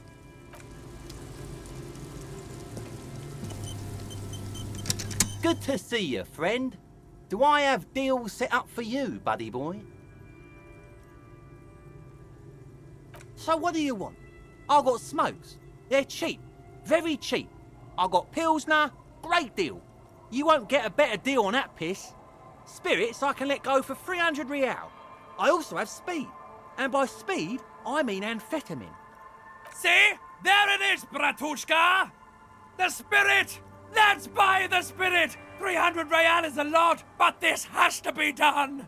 It's our end game! Snap out of it, Bratan! This is no time for melancholy introspection! It's time to buy that spirit!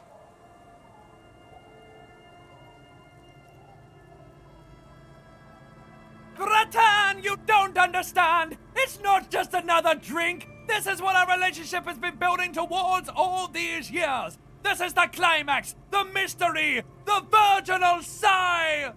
You have to buy it from him! Get it off him! Kill him if you have to! Our ultimate fate depends on it, and the fate of many worlds. The lieutenant looks at you, looking at the bottle of spirits, then at Rosemary, suspiciously.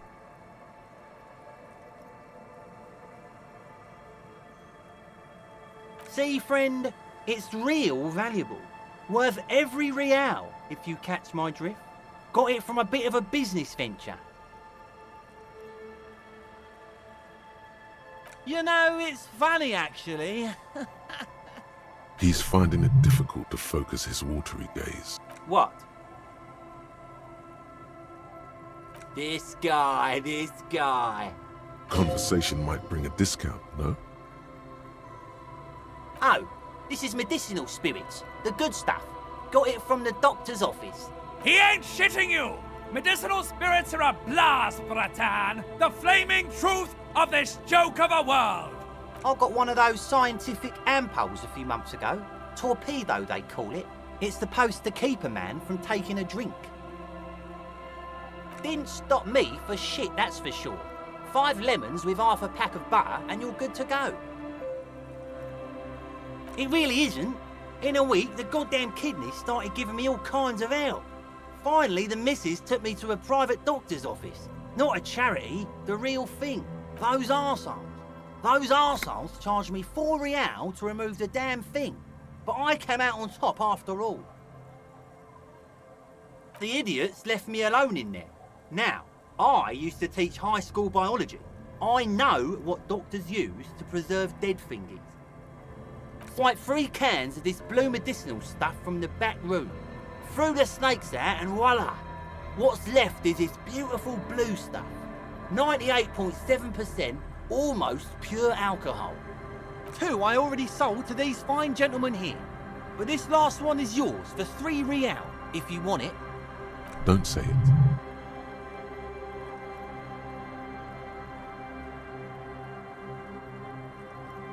Yeah, you thought right. Don't even try to sneak anything past old Rosemary here. I got all senses locked on you, buddy boy. So what will it be?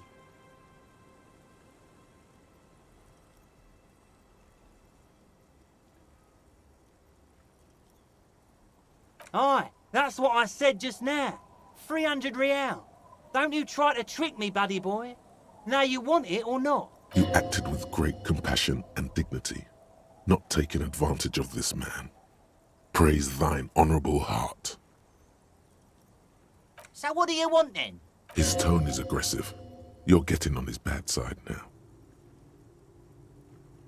Finally came to your senses, buddy boy. Ain't nobody else gonna give you a price like that. Had to let life squeeze you to get that, huh? Sure, friend. A bottle of high-quality spirits coming right up. That'll be 3 real, and you'll practically rob me at this price. Just make sure to enjoy that one, friend. Bratan, I am so proud! Now, whatever you do, don't drink it! This deserves so much more than just regular oral consumption! Just wait for my sign. Keep it with you. Keep it warm. Keep it safe. Soon we will enter the other world. Soon. The time will come soon. Have patience, brave one. Aye, by amphetamine I mean speed.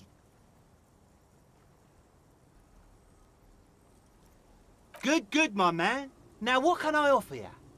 Oh, the system's been good to old Rosemary here, and I'm milking her like a bitch goat in the backyard. You see, friend, man makes his own luck, and I made mine real good.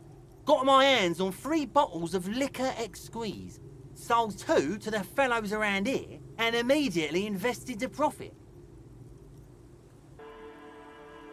Bought cigarettes, bought beer, even bought a bit of speed. And look at me now. I got everyone on my hook. The hook? Where is it? I can't see it.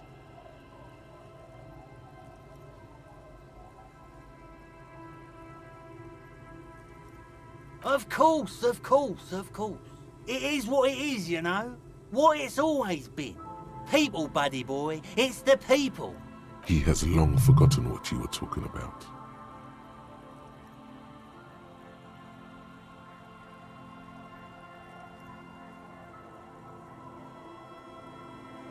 In the civilized world, it's a custom to tip the shopkeep, friend. But come back anyway.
mister?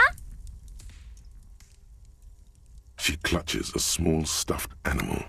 Occasionally, she twirls it around.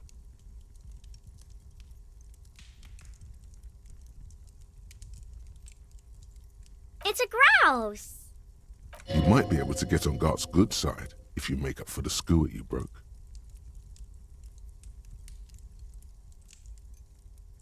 Sure. I mean, you already took it. I don't like it anyway. It looks angry. Yes. They don't want to play with me. They're older and play outside. They look the same. Sometimes I can't tell them apart. They look identical.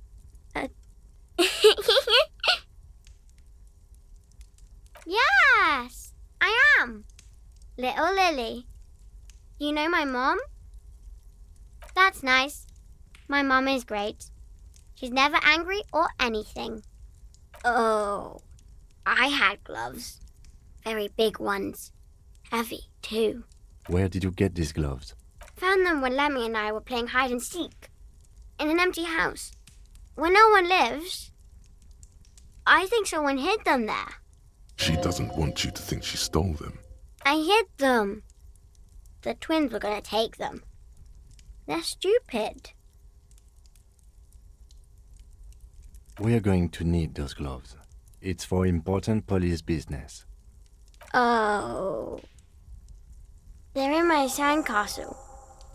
Behind our house. Under the sand. You can break the castle. It's not very good. It's Lammy! He's my friend. Sort of. Like...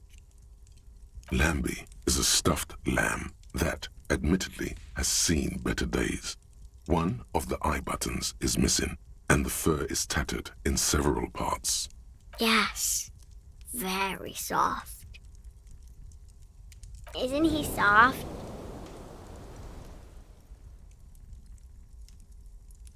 Bye!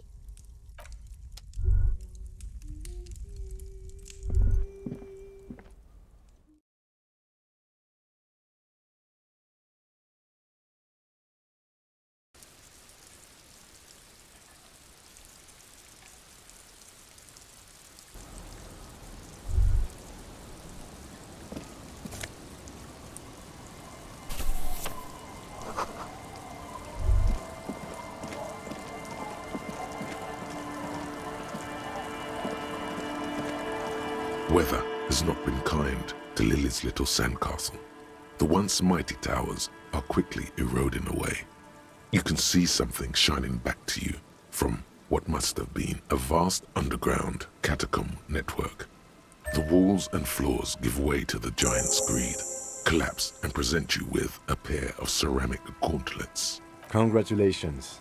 That's the gauntlets down then. We're doing good on the armor collection front.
A pane of Eternite has been planted into the snow.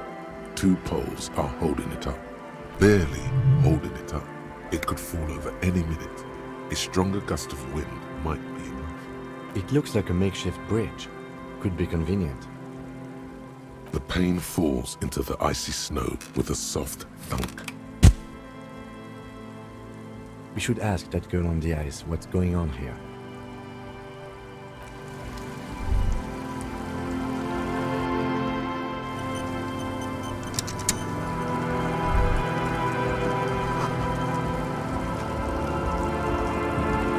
The tent is just tarpaulin fabric covering a pile of stuff. The flap is open. Inside, 3 young men are listening to some new form of music. It's like nothing you've ever heard. One of them looks at you. Come on, get in and close the flap behind you. The warm stuff's getting out. It's safe to assume this is their leader, or at least he thinks he is. Sorry, we barely have room for one. You go ahead. I'm too old for this. I'm actually not, he thinks. I just dislike delinquents. I'm sure you will feel right at home. I'll keep watch.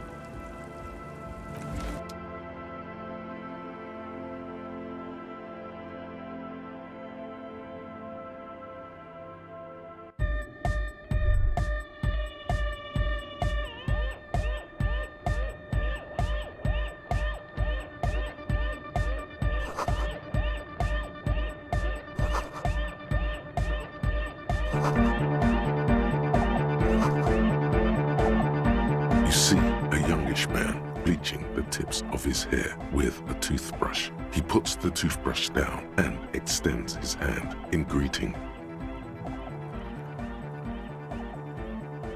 Hello, I'm Andre. It's a pleasure to meet you. His grip is strong, sweaty, and warm. He's trying to project and inspire confidence. This is my posse, Noid, The young man with earrings looks at you suspiciously. and Egghead. Egg! Together with a Cell Burger, who's out there right now, doing some seriously progressive sonic experimentation, we like to think of ourselves as music venue organisers. We have many in the pipeline, officer. You see, we've been all over Jamrock North, prospecting for real estate to establish a new venue in. Also for talent. Yeah, thank you, Egghead. And while there is no shortage of raw, unfettered talent spinning tapes in Jamrock, we've had rotten luck with the real estate part. Place is a shithole. I apologise for my friend Noid's potty mouth. I realise this is not how you speak to a police officer. He has authority issues. Yeah, it's a matter of occupied ecclesiastical property. I bet you've noticed the derelict hive of narcomania on the coast. I'm talking about the church, and I'm not exaggerating. Even a place of spiritual refuge can become a magnet for all sorts of dopeheads and burnouts if left unattended. Dopeheads! Burnouts! Well, I'm sad to say, that's exactly what happened. Sad because we were just about to put Martinez on the map with one of the maddest dance clubs in Jamrock. Nah, strike that, in Reversholt. Strike that! The word! And sadder yet, because the dopeheads and burnouts holed up in there were the worst kind. He leans back a little, watching you with a steady, serious gaze, letting you imagine just how bad those dopeheads and burnouts really are. Good. This calls for an opinion. You're an expert in those. The spooky kind. I was hoping you would be the judge of that, officer.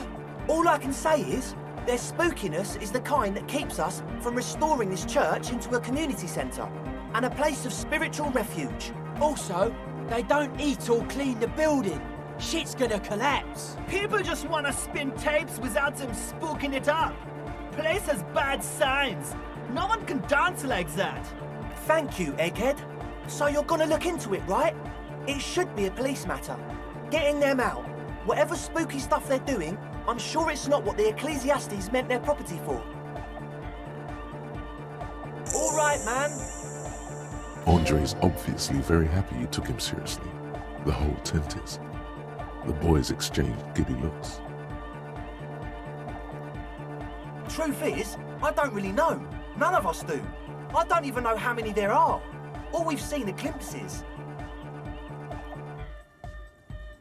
Well, there's also the machinery, This machinery is of the deeply mystical variety. When I first scouted the place, back in February, it was abandoned, empty. Took some time getting the crew together. So about 2 weeks ago, we came here hoping to set the stuff up. Suddenly, there are all these strange machines lying around in there. One of them has wires running into bowls of water. Wires into water. Never seen anything like it. Andre, tell him about the feeling. Oh, and it felt like there was something in there with us, watching us from the dark. No, the other one. Which other one? I'm not as in tune with my emotions as you are, Egg. Felt like silence. Awful silence. For this man, even regular silence is awful enough. But that was something greater. Not exactly. We've just seen someone who we think is a woman go in and out of the church. A couple of times. And we felt someone or something eyeing us inside. But that's kinda it. Well, honestly, I can't. But I am. Why not? Let's go with that.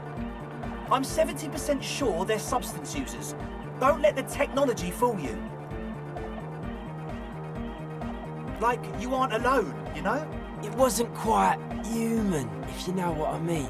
It was this dark shape climbing upside down along the ceiling, like some kind of crab man. Yeah, you know, the way it was climbing up and around the ceiling, like a crab. It was stalking a cell, exhibiting ambush behaviour. Crab man!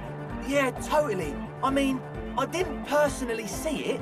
Estelle was alone that time, but I believe her. If she comes out running and says there's a crab in there, there's a crab in there. You should ask her about it, but be nice. Don't tell her you don't believe in the crab. There probably is no crab man. Don't let them draw you in with this nonsense. You should talk to Noid about that. I just got a distinct burnout and dopehead sign from them. Probably jacked up to some snuff station too. Probably, very likely. Sure. What? I asked Noid to install a measure against more drifters wandering in. A padlock. It's a temporary fix. Just something to contain the situation. I had to do it in an hurry. Not my best work, but it should hold for a while. Of course. Noid, give the officer the key. All right.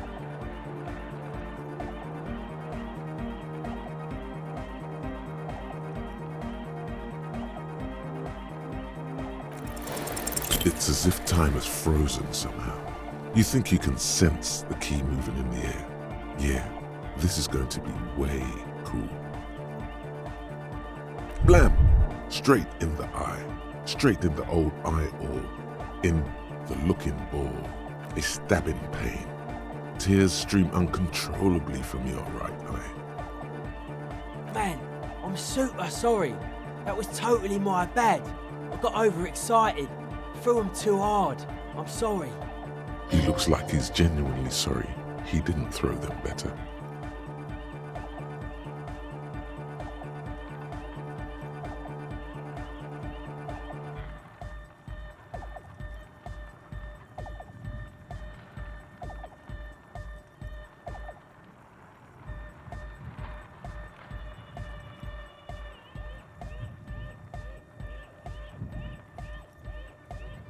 I really am sorry, man.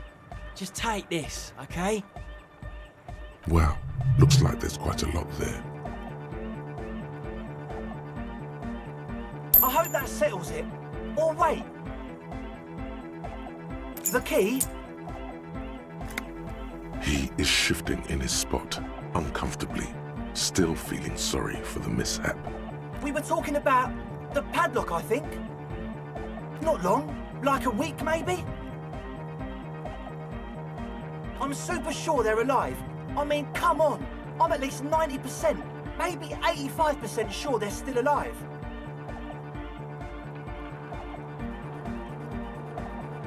Okay, I'm sorry. I'm sorry too. I guess it wasn't very hardcore of us to just lock them in like that. Me too. I shouldn't have that kind of power over another person. I'm not the one with the violence monopoly here. You are. I'm glad that key is out of my hands now. Sure, man. Tell us what you want to know. Let's do it. Oh yeah, That's a Meteor name for the founding party. Thought it'd be cool to use it. You know, of Meteo, concerning Meteo. Meteo, a country on Muindi, on the Muindi Isla.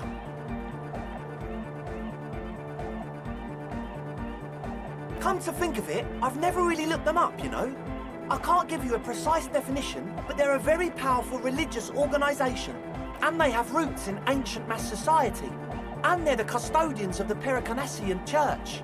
Plus, they anoint the innocents. They, like, made the Innocentic system, no?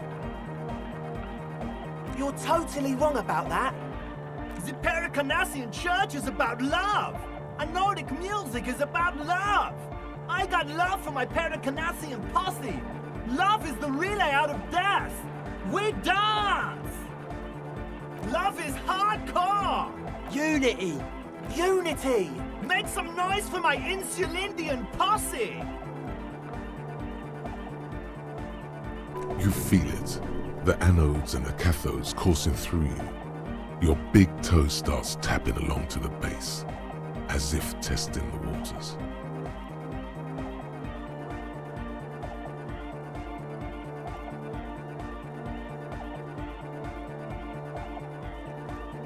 Feels good. Your posse's like your people, man. Like you got your cup posse. You look out for each other and you party together. That's a posse. And where is your posse, detective? Nothing comes to you. The world is silent. Oh yeah, it can. He's coming around. You're getting it.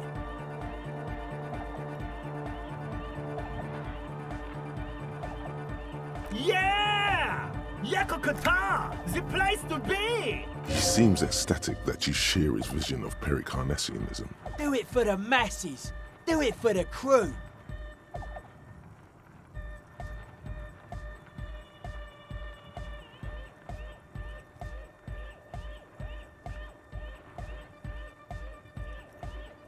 I didn't want to say it, but it was pretty lame of you to imply otherwise. Anyway, you got more questions? The one with the large head is still looking at you, nodding his head, waiting for your body to start moving. You feel like you could go for a little disco when, or if they get this club going.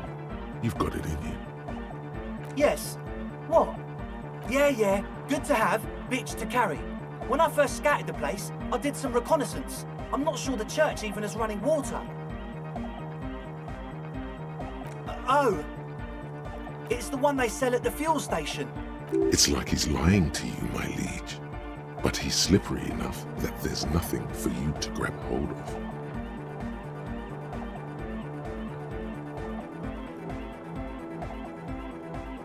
The what now?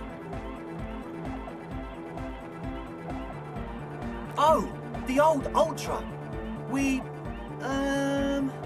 He's like an actor, looking to the souffleur for his line. I have a major sinus infection, stuffy nose. We all do. Shit's all blasted up. Winter, can't even breathe. Yes, that's all Nosafed's doing. Without the Noser, I'd be drowning in shit right now. Nosafed is the shit. Sure. Here you go, officer. The Noser. Blast away. It does, doesn't it? Told you we have a smell problem.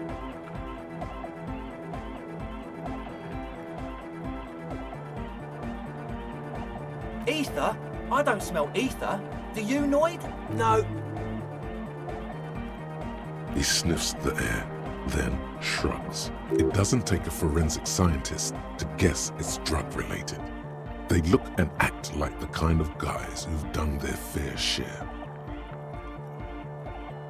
However, their breathing is regular, their jaws stay put and their pupils aren't dilated. So, not under the influence right now. He nods enthusiastically, no doubt a little relieved.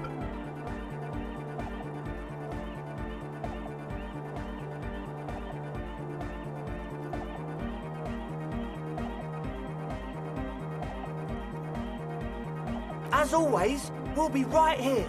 waiting patiently for the news. Yeah!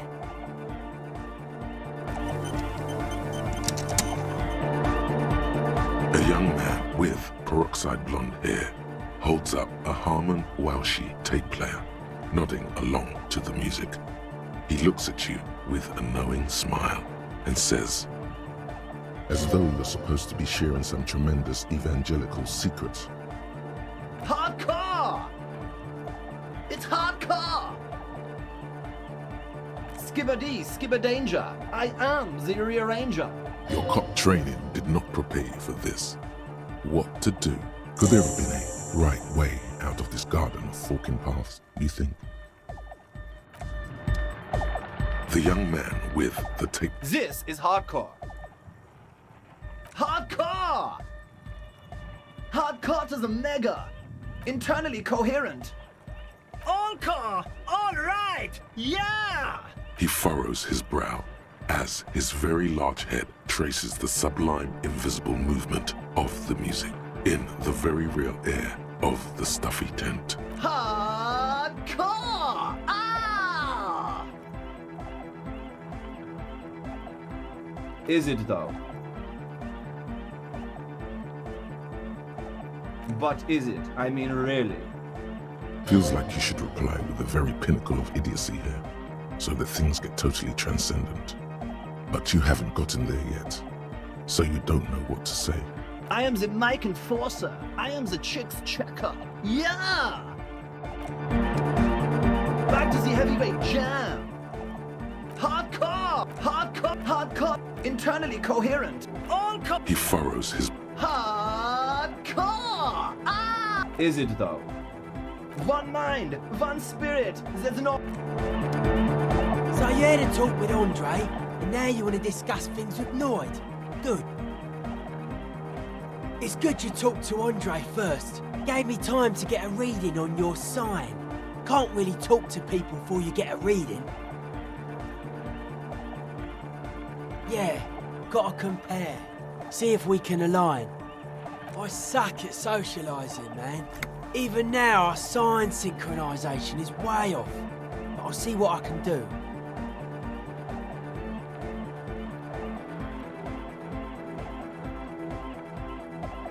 Weird stuff. Specialised. There was a data processor and some sort of long-wave machinery. Wires going into water. Gives off a spy sign. Or some fucked up Samaran science sign. You know, the kind that goes head first into the supernatural. Nothing's wrong with it. You should definitely be researched. You can still do sick shit with it though. The sickest. That's perhaps why it should be researched. Most of it doesn't exist, but there's also stuff that isn't allowed to exist, because the moralists think it's too dangerous for the plebs. Psionic powers, pale-related diseases, pretenders pretending to be human, folk rights, that kind of stuff. The hardcore aesthetic is esoteric. It's not meant to be discussed with the law at this moment. It's not easy to reach a harmonic resonance of signs without some adjustment. Yes, further sign matching would do good for us. One way to achieve this would be by getting us into the church.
The bear's eyes are still glowing red. It's guarding over the freezing corpse hidden inside its belly.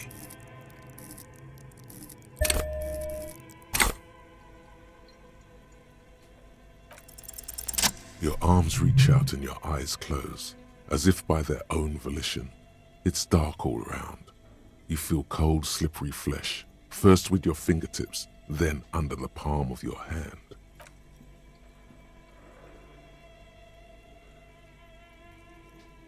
His face, his cheeks, his nose, his fat, swollen lips. Like a spider, your hand crawls over his features. Everything is silent. They are swollen shut. You need to really push to get in. Only the little one fits. The flesh changes shape as you bore in, searching for something in the cartilage. The thing you're looking for, it's not there. Crawl out, spider.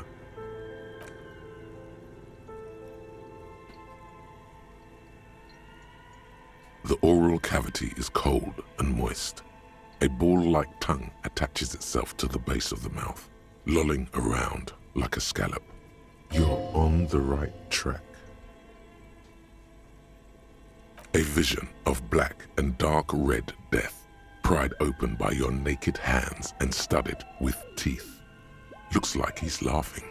Death fumes rising from the throat, and there, in the back of his mouth, above the bell of the uvula, right in the soft palate, you see a hole, barely visible to the human eye.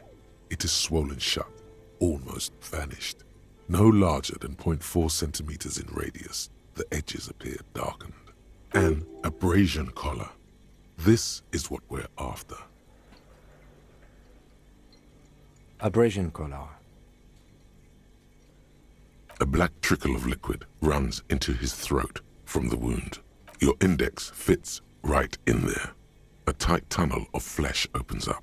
Tissue damage. Wide enough for 2 fingers. As you push both in, you reach through his mouth, right into his brain stem. The basal ganglia feels clumpy. What entered here has torn apart his reptilian complex. This man will never sleep again. Never wake. Your fingers slide into the remains of his limbic system. There is no resistance. It's gelatinous. The slug-like structures are damaged too. The tearing extends deep into both hemispheres. The lieutenant answers with the sound of his pen on paper. Your fingers are all the way in now, reaching toward the inside of his skull. The cavity goes further, but the entry wound isn't wide enough for the rest of your hand to follow. All the muscles in your body harden. Time to enter him. Your fingers reach toward his skull. His cerebral cortex feels like jelly. Cold jelly. Strange fluid streams down your wrist as you push deeper until you feel it on the tip of your finger. Sharp, serrated material. The edges cut right into your skin. Can you get to it?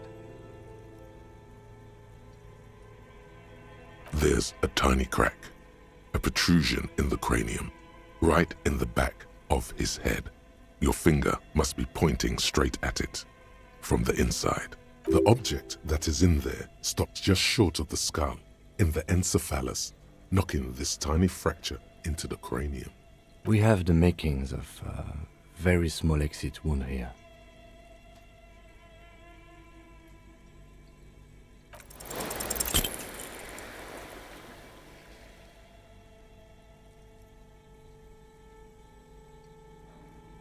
You push your hand further in. Whatever is in there keeps rolling between your fingers as you beckon it to come out. Out comes his small folding knife. The lieutenant moves its blade across the man's skull, searching for the exit wound. Withdraw your hand 4 centimeters, please. With a crack, he punches the knife in the skull. Then, one more time, and one more, until the bone comes loose, like eggshell. Inside, you feel the jelly move from his poking. Can you push it out? A small flower of metal blossoms from the man's head, followed by your finger. A bullet. Unknown caliber. Rifled. You may remove your hand from the victim's head now, officer. Well done. Here's your prize. We need to add an item to the injury list. Injury number 4. Oval entry wound with an abrasion color. Soft palate, back of mouth. High velocity. Temporary cavity in brain tissue. Small exit wound on the occiput. How does that sound? Opinion, fatal injury.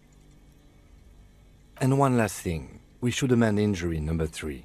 Ligament mark. New opinion, non-fatal. Post-mortem. Treatment. He's proposing the bullet was the real cause of death, and the hanging an attempt to conceal this fact. Treatment, officer, is an attempt to manipulate the body after death, to hide the real cause with a false cause. In this case, this injury here.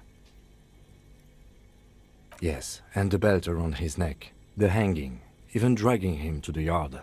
All of it was done after this man was already dead. I have had my doubts since you showed me the tracks. Why did they carry him over? Why not march him, I thought. There was no satisfying explanation. There have been other signs too. Small details. Everything is too neatly designed for us to assign probable cause here, as we did, full-heartedly. Well, no more. We almost fell for it, he thinks. Almost. There is, of course, the very real possibility he was both shot and hanged. To put him out of his misery? It's possible, but it does not explain all the other dubious things here. Lack of struggle, primarily. I may be intellectually sloppy, but I prefer one theory at a time. And this just smacks of treatment to me. That's for us to find out. But this, it will make finding them just a little easier. To hide something. The real killer? The real motivation? What really happened here? Oh, you really do. I am glad to hear you say that.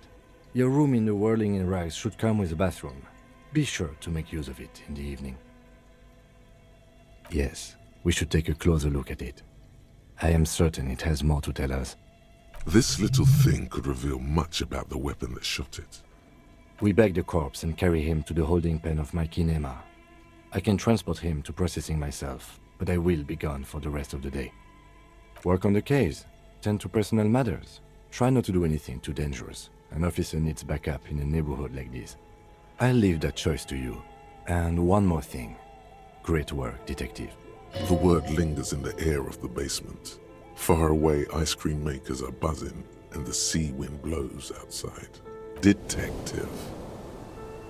After you bag the corpse, Lieutenant Kitsuragi will leave the party until tomorrow morning. You can do side tasks, and even the main case, but it might be more difficult. Plan his exit accordingly.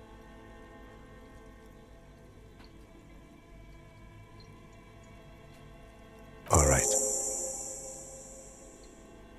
There go those beautiful enamel boots. You will never own the full set now.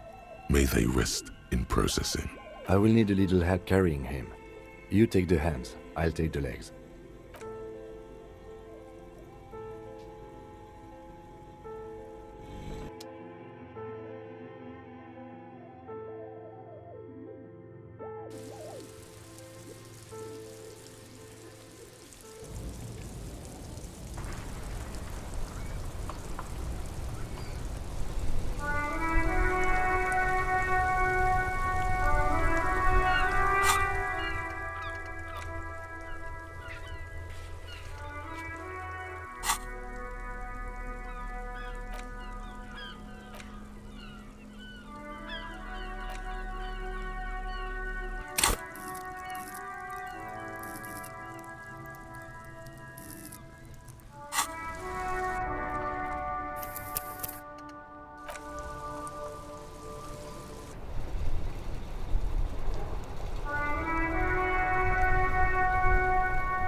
You're back. Good. What can I help you with? Not an umbrella, I hope. I don't need one myself, you see.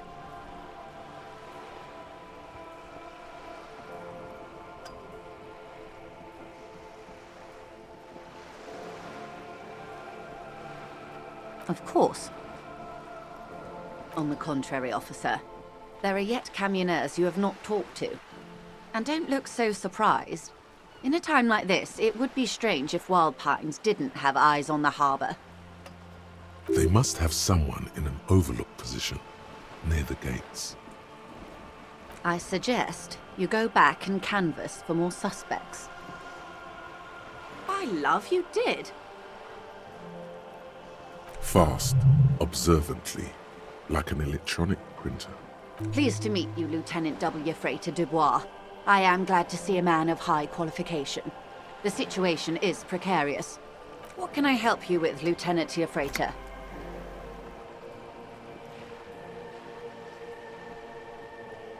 The goalposts have moved, Lieutenant. In the absence of the badge, I have informed my employer there will be a probe. I cannot rescind that promise.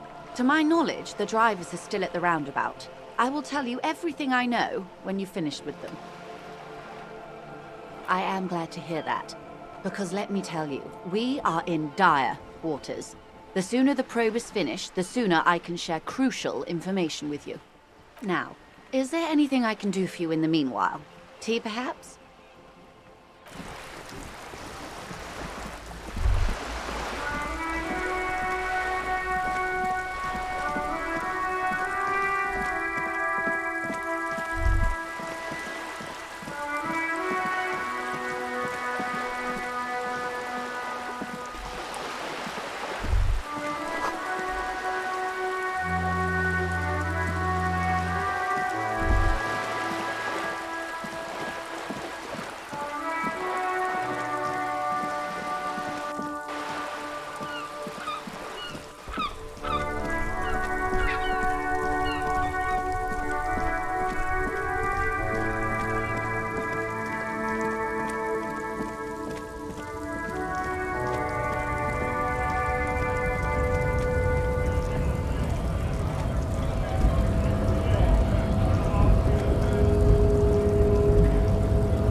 Hola, Wandering Man. How can I help you?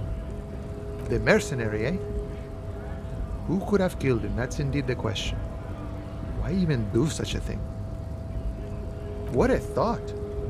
Why would noble workers resort to such a thing? Unless they were pushed, of course. Your dead guy was an enemy combatant. He was an agent of the opposition. I ain't the murdering type, but that's just me. He's not lying about not doing it himself. No problem. I wish the best to you in your search.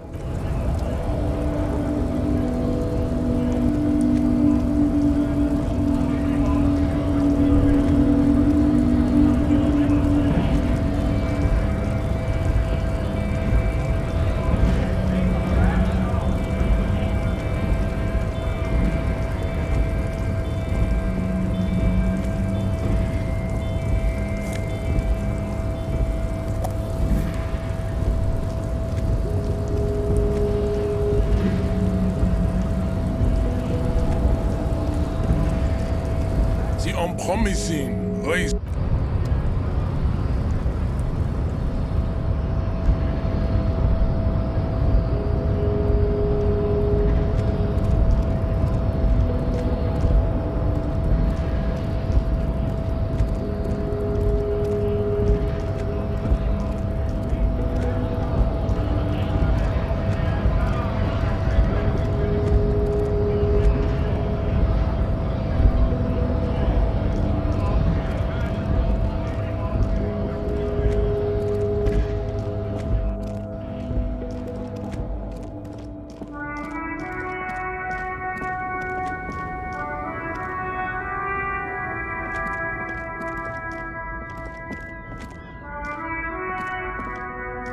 Old monument stands in the middle of the traffic island, pointing towards it. Even by the standards of the Philippian kings, old sumptuous Philip was known for his profligacy.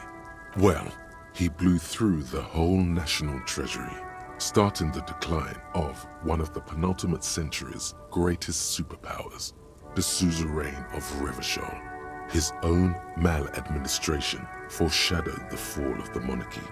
During the anti-centennial revolution, an end to his family line and the monarchy on the Insulindian Isola. Stories have it that he had his bedroom converted into a treasure chamber, where he stored unfathomable wealth. Krugerrands, bars of gold, ornate weaponry, armor, and various chalices. He called it the Sol Auron. It was obscene. There were whispers he slept on a huge pile of gold-dipped feathers, like some obese dragon, instead of a bed like a normal person.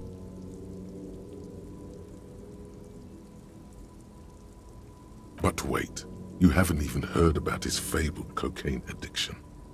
You see, old Philippe wasn't just good at squandering the national treasury on gold and ceremonial weaponry, he was also a prodigious snorter of nose candy.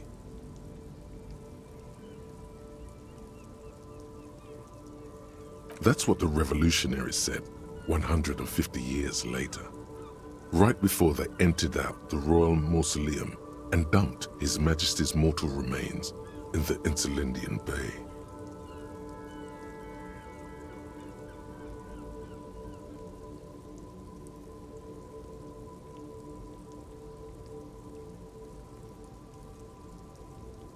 Cocaine.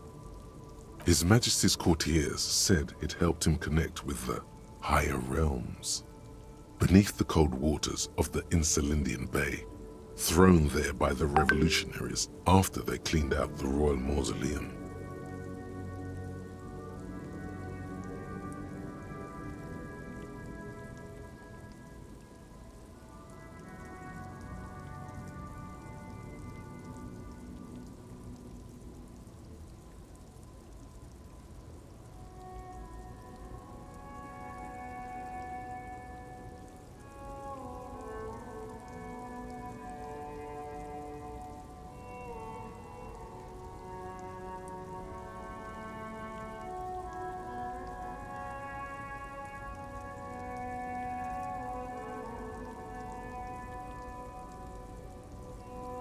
The original was blown apart by communards, then further damaged during the landing of the coalition's airships during the turn-of-the-century revolution, when Martinaise was leveled. Some years ago, a group of liberal, artistically inclined individuals, designers mostly, thought it would be ironic to restore the statue of the most wasteful ruler of Revachol in the poorest part of the city. The statue is supposed to capture the moment it was blown apart, like an instant frozen in time, a rare butterfly trapped in amber, floating on a sea of shit. People in Martinaise tend to agree, as do many prominent art critics and thought leaders with more nuanced social awareness than the young ironists. Philip III, the squanderer, however, with his bronze face up in the air, doesn't seem concerned about what the hoi polloi think of him in death.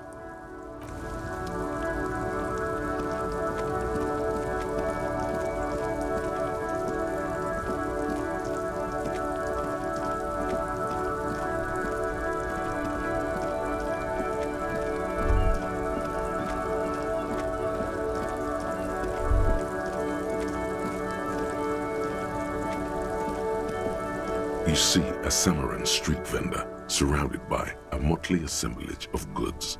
When he realizes you're looking at him, his face breaks into a wide, welcoming grin. The name Silen is embroidered over his breast pocket. Happy shopping, officer! Everything's cool here. Everything's cool. The goods are cool, the customers are cool, the place is cool. And one more thing, officer. You're very cool. Bang, bang, bang, bang! You feel a twitch in your index fingers. There's a finger shootout brewing.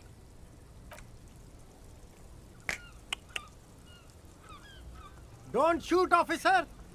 Have we got an arrest here or just a shakedown? Even better. It's like a shakedown, but somehow legal. This is civil asset forfeiture. Oh! You're threatening my inviolable property rights! Good joke, officer! You're very funny, you know that? Then fire away, officer!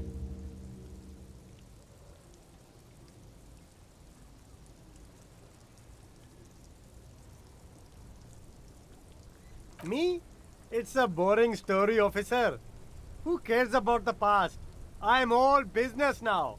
All Revachol. Very sharp, officer. I'm Serais from the Sigai province of the Serais Empire. The apricot suzerainty, you know? Yes, apricots come from Sigai.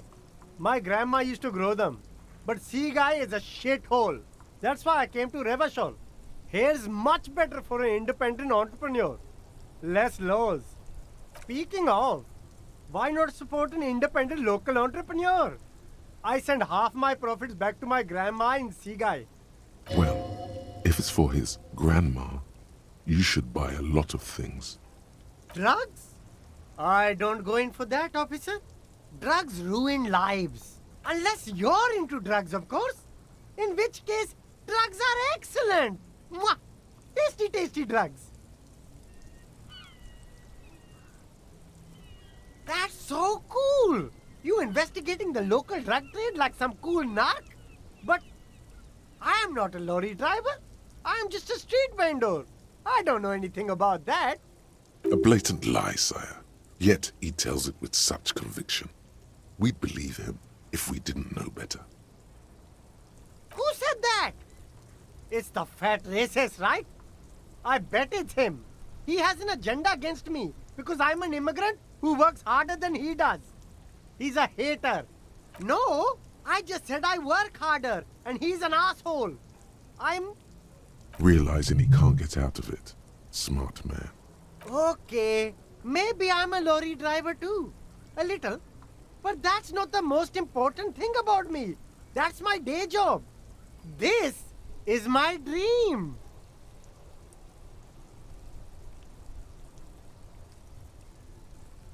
No, I just forgot. It's such a small part of my life.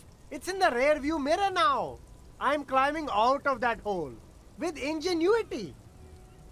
Nothing. I told you. I'm not a dumb guy. I don't get involved with that crowd. Crowd, you know, the drug crowd. He doesn't want to talk about them. He's afraid. Look, there's bad people doing bad things here. That's all I know. Please don't get me into this mess. I've spent 15 years working my way up. Here we go. There's a tiny bit of truth on the table. Zoom in on it.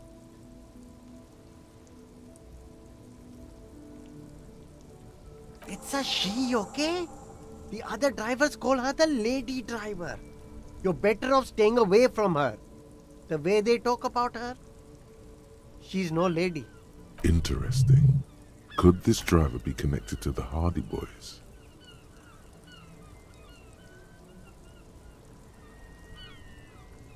I don't know. Maybe. If she is, I haven't gone near her. I don't get involved. I told you. It could be. She was strange. I don't know. I'm not local. I don't know anything about that. All of them. I don't know. I told you all I know. Are we cool now? I really want us to be cool now. He's aching to get back to his usual shtick. All this whispering is... All right. Very cool. Let's cap this off with a purchase. A pair of funky sunglasses, detective.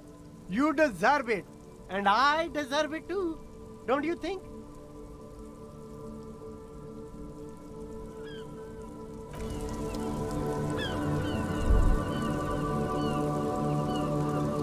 The shine on these sunglasses lasts a lifetime, officer. 100% guaranteed.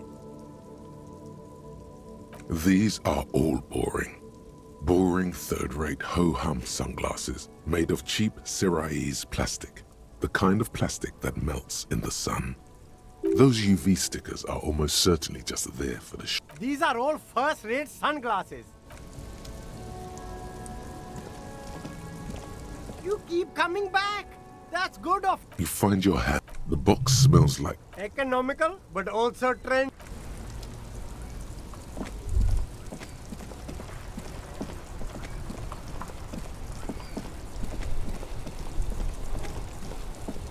Still here, stuck in this damn jam, my man. I don't want to talk about that.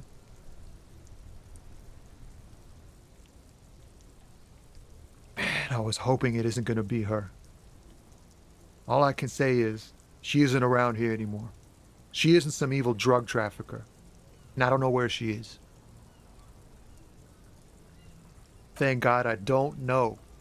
People here call her the Lady Driver. She kept her name a secret. From me too. Now I see why. A youngish woman. Gruff, but in a cool way. Blue and violet. Died. It was violet when she got here. Blue before she went. Then she may have dyed it again. A friend? An acquaintance? I don't know. She was the only person in this damn jam I could talk to. She's someone I don't want to rat out to the law, okay? I didn't, man. I told you I was hoping it's not her. That she wouldn't be mixed up in it. He still is. Hoping. It's just wishful thinking on his part. Not trickery. It's true. We would have caught a lie. But a kind heart is tricky. Damn, I don't want to... Please just let it go. Whatever she did, it can't be that bad. She's not a bad person. I know that much. That's how it always is with you, isn't it? All part of the investigation. The girl's troubled. If you hunt her down, she may not survive it. I can't have that on my conscience. She's got the darkness in her. That young person's darkness when you think it's all over. And you're looking for a way out. Yes. Which is why I don't want to snitch on her. I heard the rumors. I saw the other drivers looking at me strange when we talked. And she told me, too, that she's had a violent life. But I wasn't afraid of her. More like for her. Well,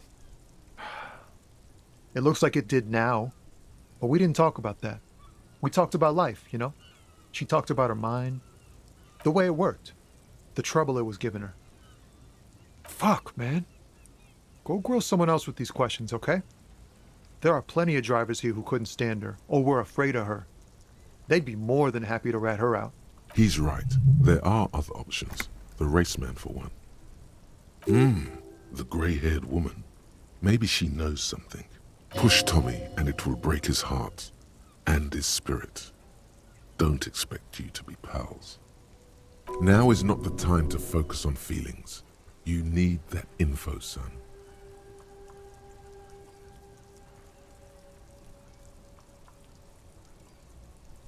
You're not gonna put a bullet in your head if you blow it, are you?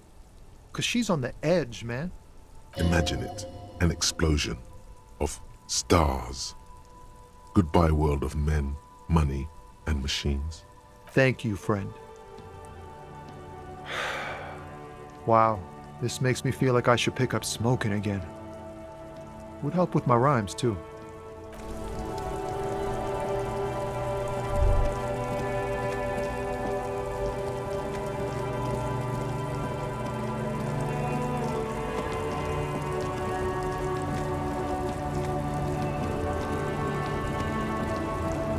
The woman is still hunched over the railing. Huh? What is it? What do you want? Did you just call me a lady, Harry Fair? She clearly doesn't think she's a lady. Don't repeat it. The woman's malevolent cackling fills the roundabout. I'm a lady like you are Gabriel Buenguerro. Only in dreams. I'm only terrifying to small children, and to those who used to know me. Yeah, it's not her. Believe me. Because they can no longer recognize the person I once was. How should I know? Do I look like I spend a lot of time with the other communers sniffing around? when I have my movies to go to. Awesome.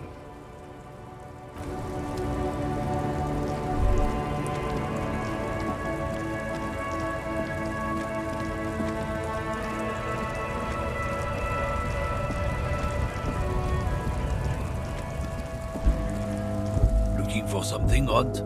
Come to tell me to fuck off again? I don't know what you're talking about.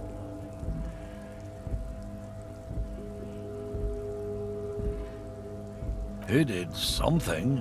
He stole his employer's goods and another honest lorryman's job. Talk to him. I don't know anything. He's been expecting this. He's really puffed himself up. Listen up, fuckwit. You don't scare me. You cubs don't run Rivachol West. You don't run Martinez. You don't run shit. I ain't saying nothing. I'm not in trouble right now, and I don't have to tell you a single thing. Now, fuck off. I don't know what you're talking about. Listen up, fuckwit. You don't scare me. I ain't saying nothing. No, I'm not. I'm not coming anywhere. And you're not... I don't know what you're talking about. Listen up, fuckwit. You don't scare me. You cubs don't. You're all bark and no bite. The real dogs are up. What? Here on the street? You won't. Now fuck off.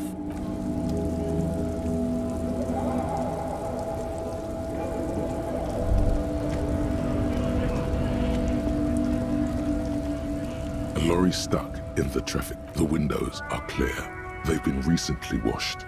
You can see a lorryman's cabin with personal belongings, stickers, insignia.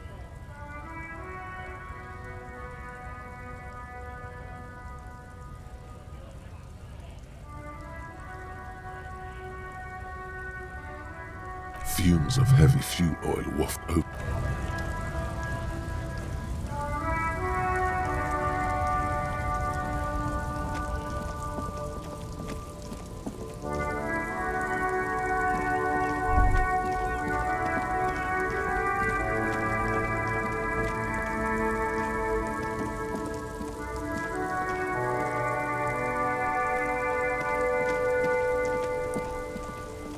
Still here, stuck in the... What?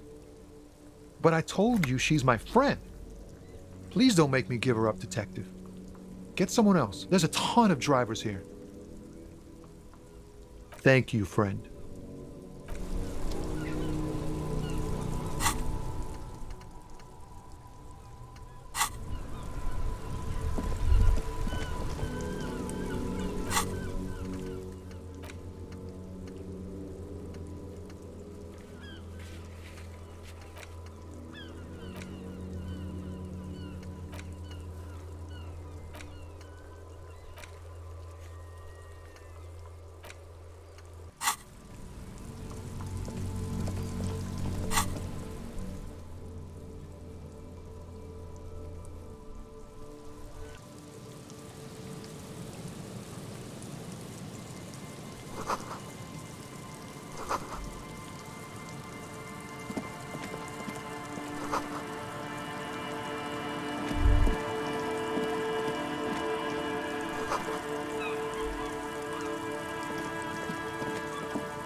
An old door, worn by elements, guards the depot.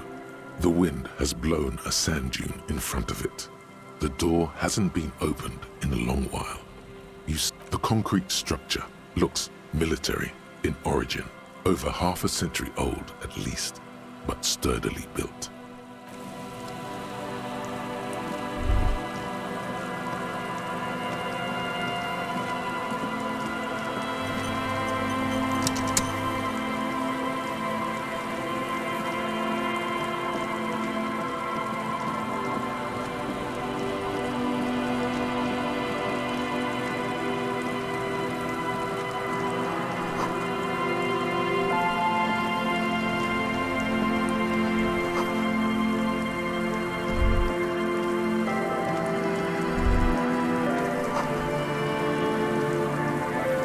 Someone has left an unidentifiable article of clothing on this railing.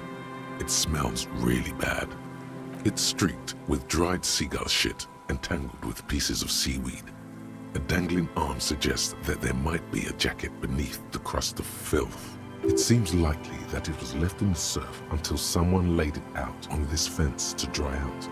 Unfortunately, that just seems to have stiffened it into a shapeless mess. Much as the thought of touching it causes you to cringe, this could be the jacket the idiot in the colorful tracksuit was looking for.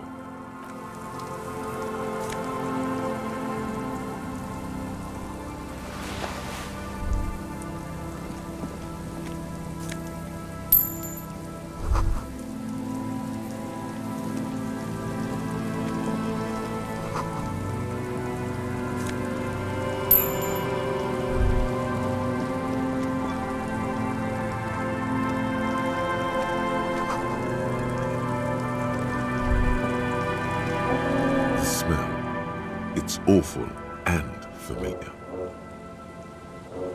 It doesn't help. You can still smell it. Don't you recognize it? That hideous pungency, that faintly cloying sweetness. Only death smells like that. Something cold wakes in the pit of your stomach. Fear. It is death. It must be. Yes. A sense of dread washes over you as you look ahead. There's some tear, an empty cigarette package, and a crumpled kebab wrapper in the trash bin. Whoever tossed it here was a heavy smoker. The brand name reads Red Astra, 2 empty bottles of Tallulah vodka and a can of black potent porter is all you find. No, there's more in there. Livis strawberry liquor, plus some Pilsner bottles too. Better not pick them up. They seem unhygienic. You see traces of mayonnaise and ketchup on it, as well as a tomato wedge. The wrapper reads, Shish Kebab Revachol. It's no older than a day or two. No mold yet. It's hard to concentrate in the smell. The sea air brings some relief.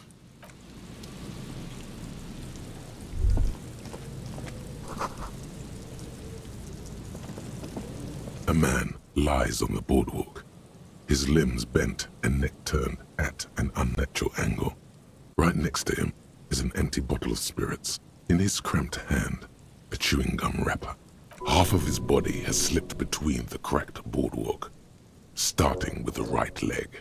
The fall has left him broken, contorted like a sad puppet. The smell is not as bad as a 2-week-old corpse, but it's definitely heading there. Another dead body. This is your job. Steel yourself. Calm now. Carefully. Just another day. Just another dead body. Breathe. He's wearing mud-caked boots, beige trousers, and an old brown leather jacket with a bright blue lining. There are traces of kebab sauce on his chest. The leather jacket suits him well. It must be custom made. You find some sunflower seeds and a rain-soaked library card folded into two. His jacket feels sodden and heavy under your hand. The man has fallen through a crack in the boardwalk and hit his head against the metal bench. Coagulated blood covers his black hair. One of his feet is still dangling through the hole. A bad fall. It might have been dark outside. This place is a minefield in the dark. His expression is dull, like the sea behind him. Drops of water shining on his mustache. His eyes, empty and wide, look frightening in their frozen gaze. Height, 170 to 175 centimeters. Curly hair, stout build. Age, approximately 50 to 60 years. He was confused when he died. Confused and alone, most likely. Overcome with the awful surprise of it all. There's some dried blood on the metal bench, right where the corpse's head rests. The floorboards are rotten and slippery wet around the hole. An empty bottle lies nearby. A chewing gum wrapper is clutched in his fist. A dried chunk of blood covers the hair at the back of his head. An open wound. It's sticky and cold to your touch. They screech under your feet ominously. It's hard to say whether the dead man's weight was the cause of the boardwalk to break. It definitely looks fragile. You see waves churning below. Something cracks beneath your feet. He could have easily disappeared into the sea through that hole, and you would have never found him. A .75-liter Tallulah vodka with its cap missing. There's hardly anything left inside. Grabowski spearmint chewing gum. Green leaves on the cover. The man's mouth is half agape from the terror of the fall. The blackness of death. Stench. You think you see white chewing gum too. Confirmed. Nearly the whole pack is there. Solidified on his lower rear teeth. The entire boardwalk creaks in the wind as you take a step back. First, you need to talk with the lieutenant, then report back to the station. This is too complicated to handle on your own.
You see a once bright mural towering above you.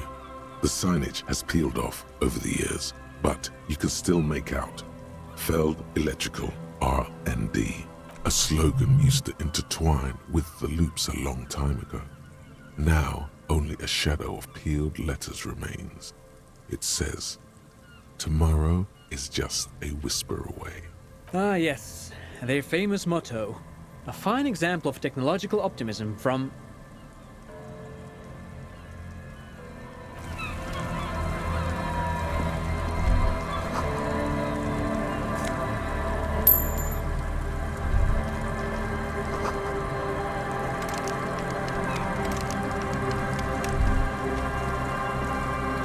You see a slogan. Ah, yes.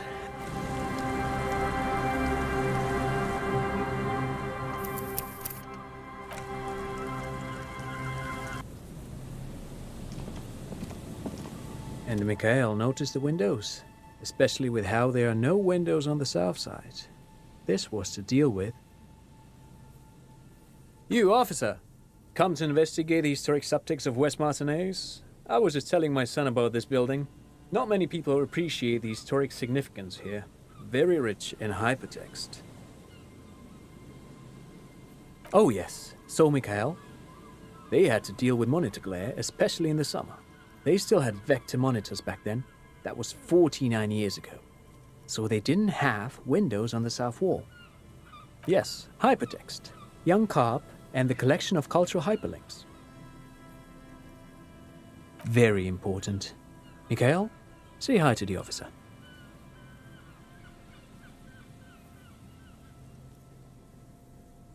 Mikhail's a little tired today. We spent all night trying to run Orbis on his radio computer. Have you heard of it? It's a programming language used in Grad. Quite tricky, but he wanted to play this Grad-made adventure program. We've been getting really into Worms lately. The man speaks in the artificial cadence of a professor, or someone who's been on too many radio shows.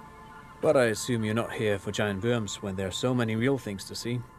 Just as I was telling Mikhail before, this is where the Coalition landed in '08. We could be standing on what is the most interesting landmark in Revachol West. This man is your half-brother. You feel it. But why? Aha! But it's not just any empty old building.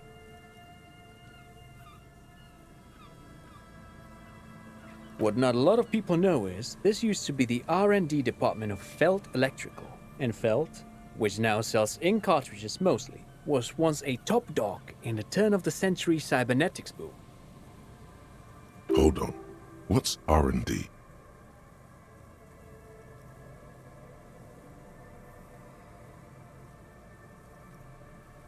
Apologies, it's an acronym for research and development. They don't use it anymore. You're probably more familiar with RTD, Research and Technological Development. Mea culpa. You are not familiar with that one either. This man is a bookhead. It looks old and weathered, with seagulls picking apart its stone and metal carcass. Bushy undergrowth has taken hold of the collapsed rooftop. Some kind of bird has set up a nest on a broken windowsill. That's not surprising. Only a vestigial ink cartridge and ferrotape manufacturer remains. They started out as a midway electronics outfit in Königstein 2 centuries ago.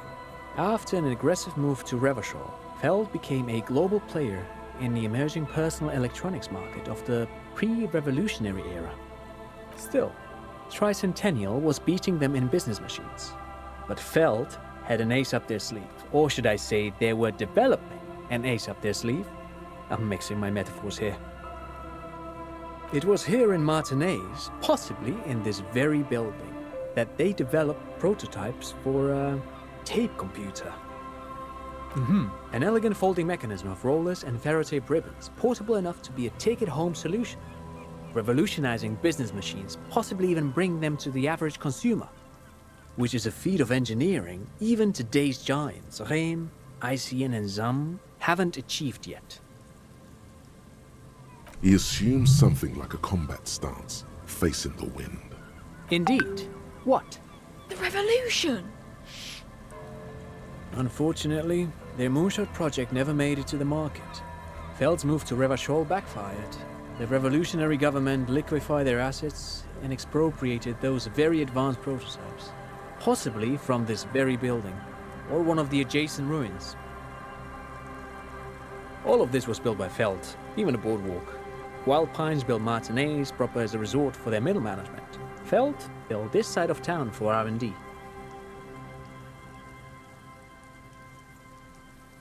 Yes, they even built a pleasure wheel, but that got destroyed in the war. A wheel? Yes, to lure in their star engineers. This part of Martinez was nothing but reeds before Feld arrived. They had to make the prospect of living here attractive. It was supposed to become a global center for innovation in cybernetics. But history had other plans. Oh, I'm afraid it didn't end well for the boys.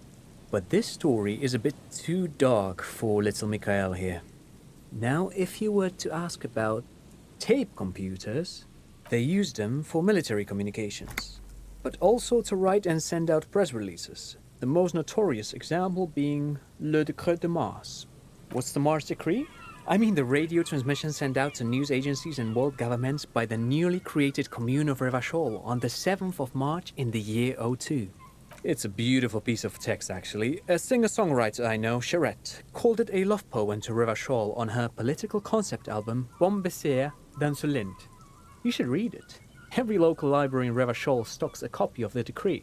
I tried to get Mikhail to memorize it. Tried to. Someone was much too interested in worms to be paying any attention. The kid takes a peek at the green and silver worm on the cover of the book, already forgetting about this part of the discussion. Actually, no one knows. No one even knows what a computer made entirely of tape would look like. But word has it, they were very elegant, exquisite, alien-looking turn-of-the-century hardware. 10 years ago, I did a little freelancing, I guess you could say. I was a special consultant for an exhibition at the Wompty Dumpty Dum Center in Vredefort, Oranje. It raised the same questions, and we had lengthy discussions with Paul Ockerman, who was head curator at the time. This was before the twins Keith and Guy Jews joined the team, trying to... Wait, did he just say Wumpty Dumpty Dum Center? He did it. He said Wumpty Dumpty Dum Center, like it's the most natural thing in the world.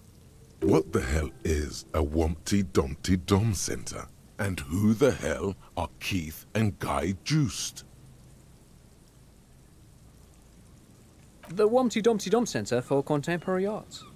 The exhibition itself drew on Lagerman's notion of memory, and so there were some parallels. That's why the head curator, Paul Ockerman, chose to... In fact, I'm not.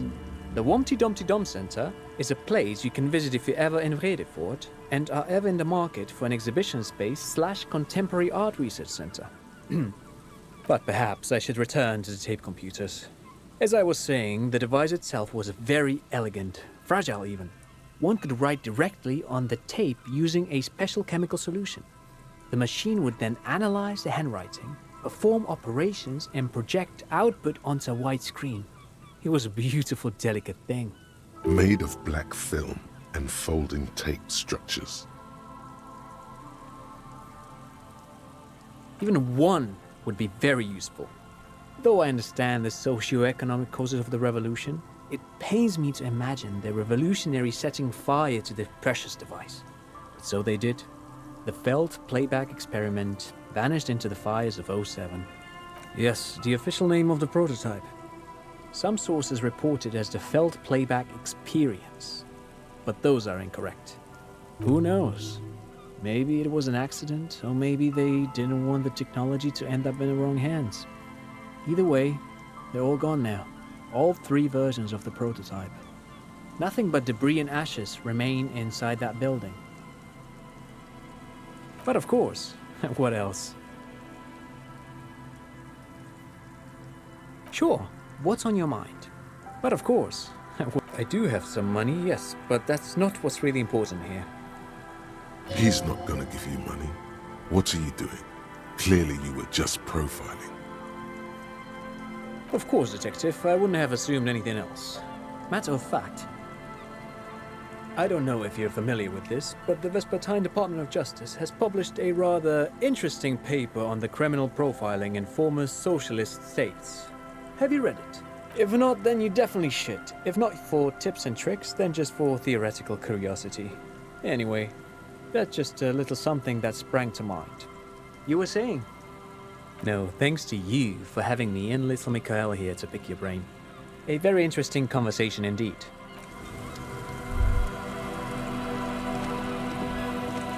You see, I want a slogan.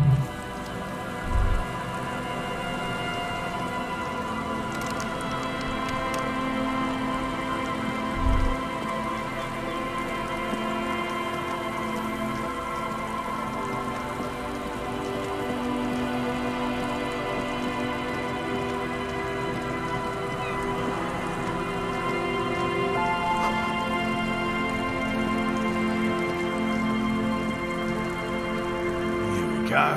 Nice and easy. No No way out, little guys. Not out of this jam. There's a cylinder on the ground in which the man is arranging some netting. It looks like some kind of trap. He notices you. Who's there? Oh, the police. Hello, officer. His self-conscious enthusiasm renders his movements ungainly. He looks like your understanding of a scientist. Is that the police? Why are the police here? Don't worry, Gary. I'll handle it. To what do I owe the pleasure? Of course. Thank you for passing along the message. That damn water lock is broken, and we can't go all the way around the 881.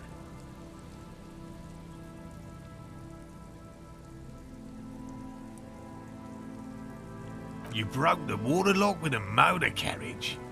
There was a billboard in the canal. Not a vehicle. It said Samaran Butter.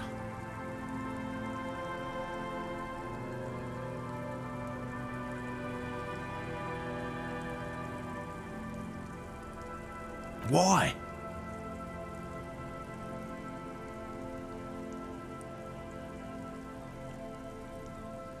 Scientist. Yes, okay. But you said the water lock is fixed now, so we can go back. Did he say we can go back now? Yes, Gary. We can go soon. If you see Lena, tell her I won't be long. This is a man possessed, always on the brink of some breakthrough. He won't leave if there's a sliver of hope.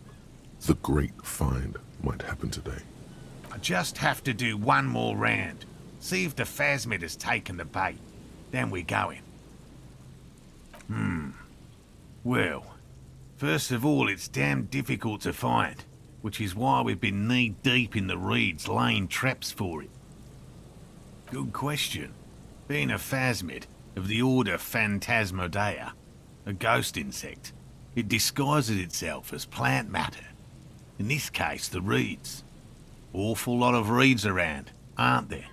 And I suspect it may have also developed other specialised techniques to protect itself from predators, or scientists in our present case. It's my hypothesis that it has evolved certain electrochemical defences that allow it to interfere with animal perception, impeding pattern recognition, confusing the visual cortex.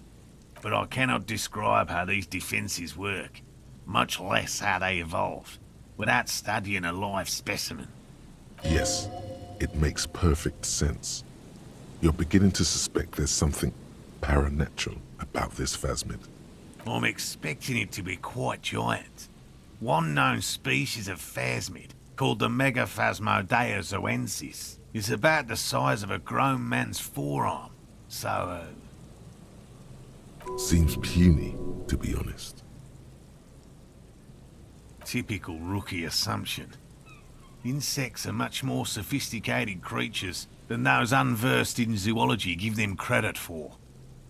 Even simply catching a glimpse of the Insulindian phasmid would be the apex of of any cryptozoologist's career. But to study it and its defences, find out how it stayed hidden so long. Very little, I'm sorry to say. No one's ever captured a specimen, so all our information is based on first and third-hand accounts. Not yet. That's what makes it a cryptid. I know it's real. By which I mean, I've heard enough first-hand accounts to believe quite firmly that the Insulindian phasmid is more than mere superstition. What would it be like to grasp and hold onto something you think is next to you, or just behind you, like a trace of vapor you exhaled one spring morning as a child? This is what he's searching for. A spectre. Yes, the most recent sighting was by a couple of teenagers along the coast here. That's what brought us to Martinez specifically. It's the first credible sighting in several decades. Admittedly, it's an unusual location for this species, but with all the sewage runoff upstream, it probably doesn't matter much anymore. I have to resist the thought Such an extraordinary creature is doubtlessly highly resilient.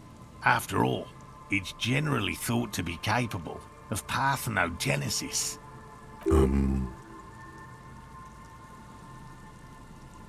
Yes, the females don't need males to reproduce. Makes it easier for a species to survive in adverse conditions. Yes, the Insulindian phasmid is a very clever insect. That's why it's so damn difficult to catch. But as a scientist, I'll try my best to remain dispassionate. There's nothing dispassionate about the way he talks about the insect. Well, they may not look impressive, but Lena designed them quite cleverly, so I'm sure they'll do the trick.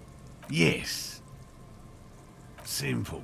Attracted by the locusts, the phasmid crawls down the funnel and, having eaten its fill, can't get back out. At least, that's the intention. Then locusts. Nearly all known phasmids are herbivores, of course. But we've hypothesized that the Insulindian phasmid might occasionally prey on other insects. Inside the traps, a number of locusts crawl and tumble over one another in a tiny, chittering swarm. A meat-eating stick insect? Does it pretend to be the reeds as part of its ambush behavior? This seems unlikely. Thank you for your opinion. We have also included plant material in the traps to satiate your skepticism. Not a big fan of skepticism, this one. They'll work, I assure you. The predatory hypothesis, using locusts as bait, accounts for the failure of previous efforts by other teams, which use plants. We have given this some thought. Yes. What? And I'm eager to return to her, I assure you. But I can't leave before we finish with these traps. My wife understands that just as well as anyone. Come on, Morel. We've been soaking out here for days. It's time to go back. And leave the traps? Absolutely not. I won't let Lena down. Come on, she wants us back. I'm soaked up to my nuts over here. We'll both catch reed crabs if we don't dry out soon. Won't let Lena down. Sounds like the cryptozoologist's wife shares a special connection to the phasmid somehow. Of course it's important to her. She's seen it. A verified sighting, on record. One of only 4 this century, and it's hers. Yes, that's how we first came to know one another, in fact. But that's her story to tell, not mine. Needless to say, you must ask her about the mysterious phasmid. Suffice to say, it's long been our dream to find proof of the Insulindian phasmid together. I can't abandon course now. No. The traps need to be monitored on a regular schedule. What would we do if the phasmid were to starve while we were sipping tea at the hostel? He's dead set on this. I didn't expect you to take such an interest in our work here, officer. Yes, indeed.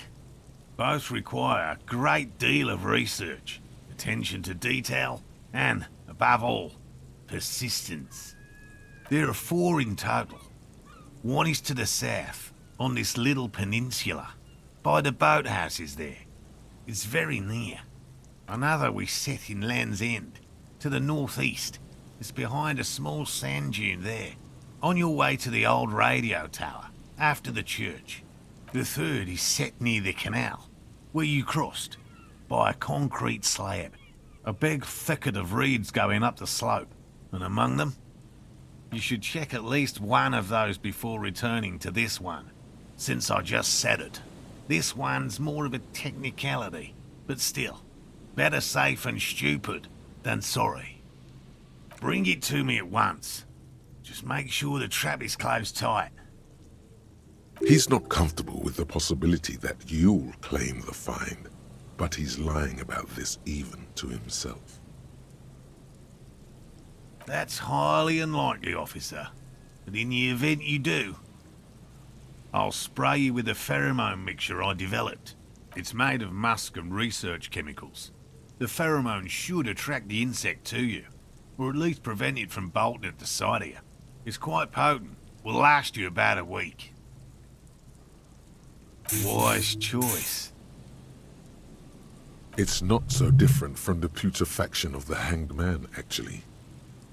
Thank you for your help. Gary and I will start breaking down camp.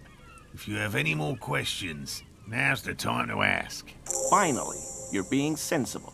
I'll start packing right now.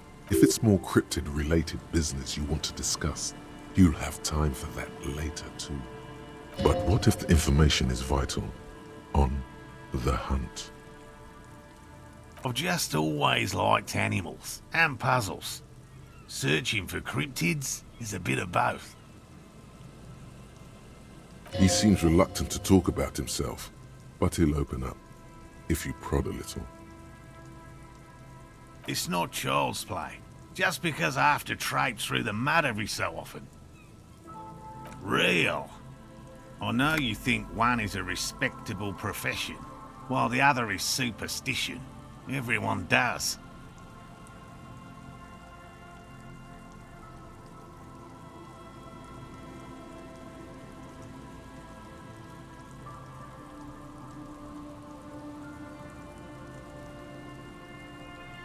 Indeed.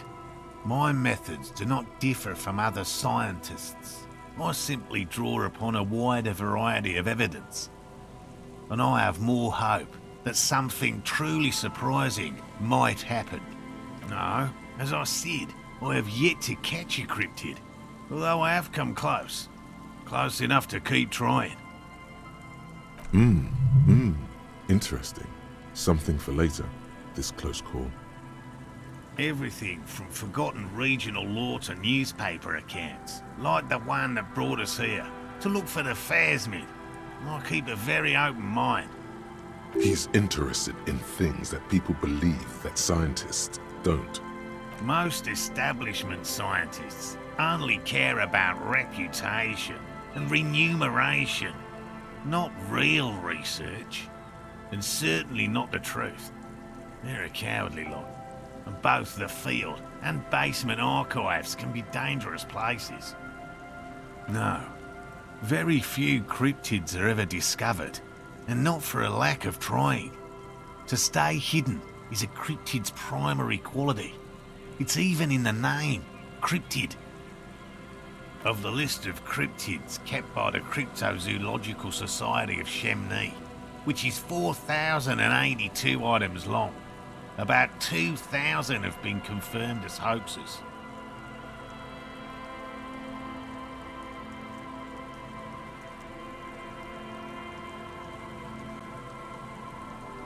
Two are categorized as confirmed discoveries.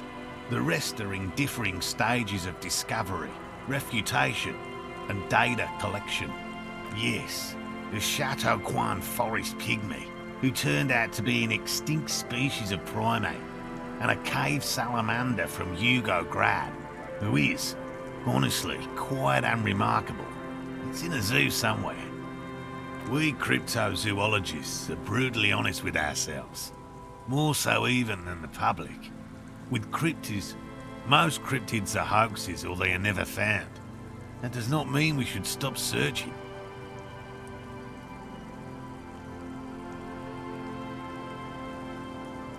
Do you know what the success rate in pharmacological research is?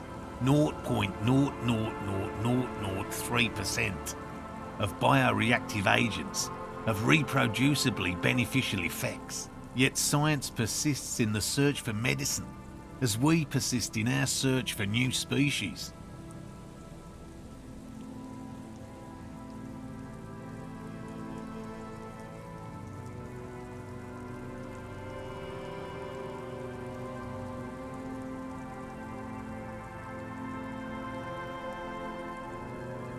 He has clearly done his math on this. There is no surprising him or swaying his opinion. Yes? All right. What cryptids precisely? I usually discuss these things with specialists, so I don't know what. We would have to discuss. He wants to say, but decides against it. Since you've offered to help, you need to ask him about specific cryptids. Cryptids you've heard about from Lena or his friend Gary. He won't just talk.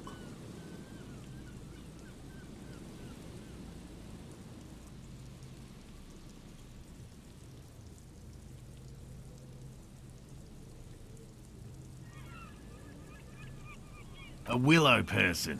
It's a long story. One non-specialists would find rather dull. Willow people? Not at all. They're not people, really. Some argue they aren't really animals, as they seem to have evolved directly from trees.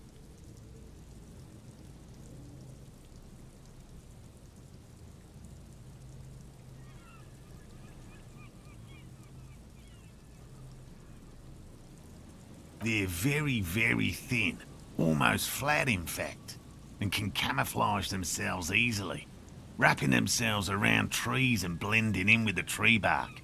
In that way, they're not too dissimilar from the phasmid we're looking for here.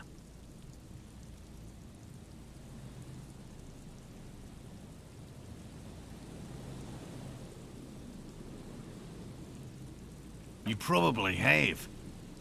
Gary and I painted an entire grove's worth of trees in slow-drying paint. It was a bright lavender colour. I was hoping one of the willow people would get paint on it and not be able to camouflage itself. After waiting in hiding for hours, I saw a figure slip from one of the trees, a lavender shadow, dashing through the grove.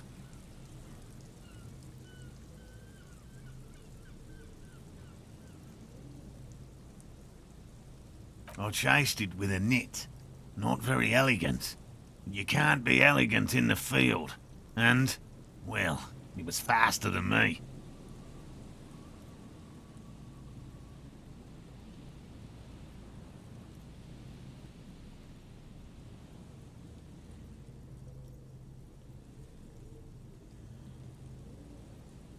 I know it sounds like we were snacking on funny mushrooms, but I did see motion and colour. Mine is not a confirmed sighting of a cryptid, however. Much goes into verifying these things, and my account comes short of a few standards. Confirmed. It's 100% verified, and meets all the standards of an authentic cryptid sighting. I see you've been talking about cryptids with Lena. The kind green ape is one of her favourites. A warm wave passes him. Of course, the kind green ape is her favourite, he thinks. We travelled to South Safra to look for it once. Gary and I got stuck in a rainstorm, though, and had to spend most of our time there in a little village. The search was fabulously unsuccessful, but the people were very nice. I'm glad they didn't understand what Gary was saying about them. What? South Safra? They're just on a different rung of the ladder, Morale. Really?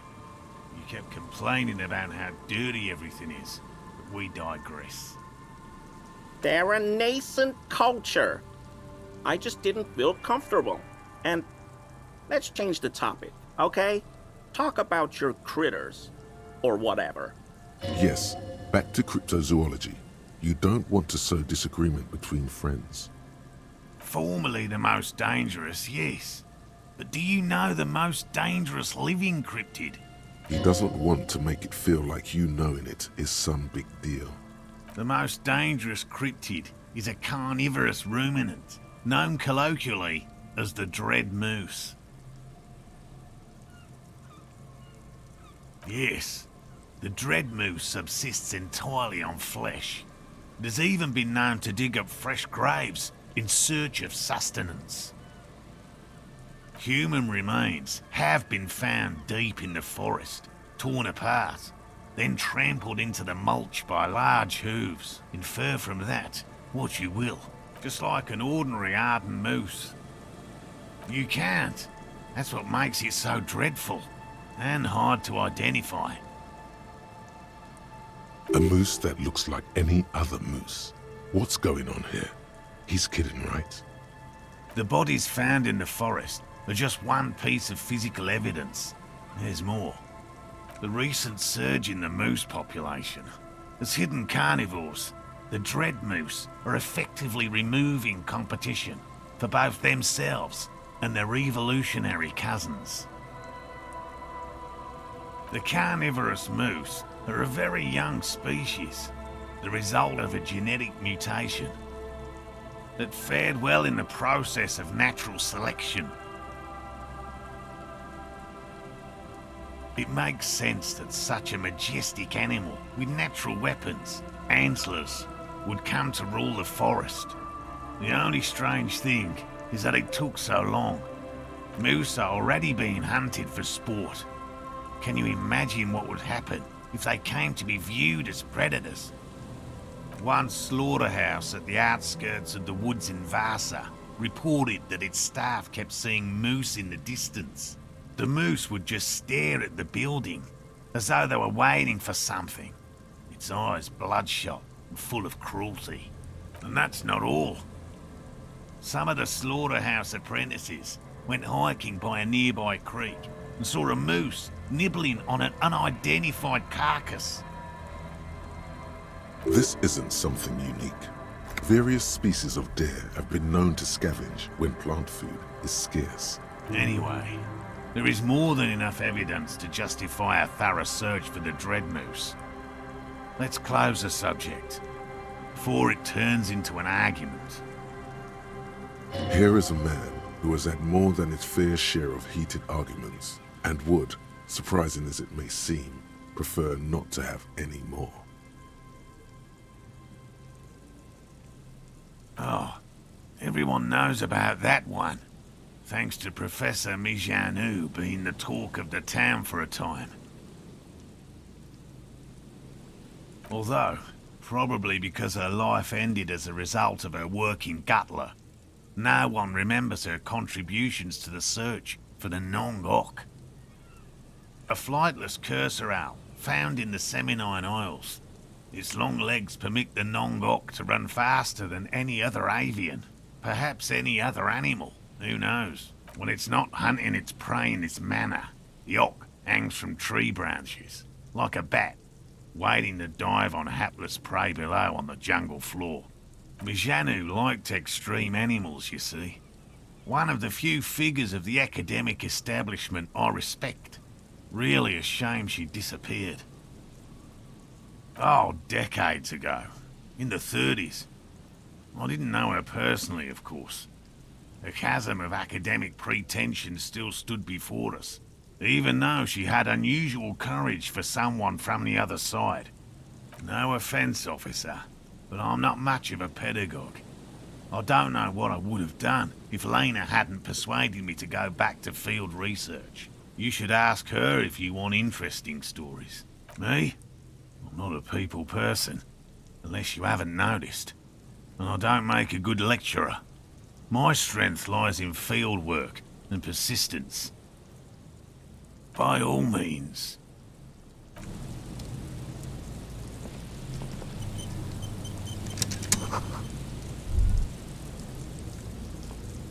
Hello, I'm Gary. Very generous of you to help us out, officer. I'm just waiting for my friend Morel to finish up with his insect traps so we can return to civilization. I like nature, just not this bloody coast. It's mostly drunks and degenerates that come here.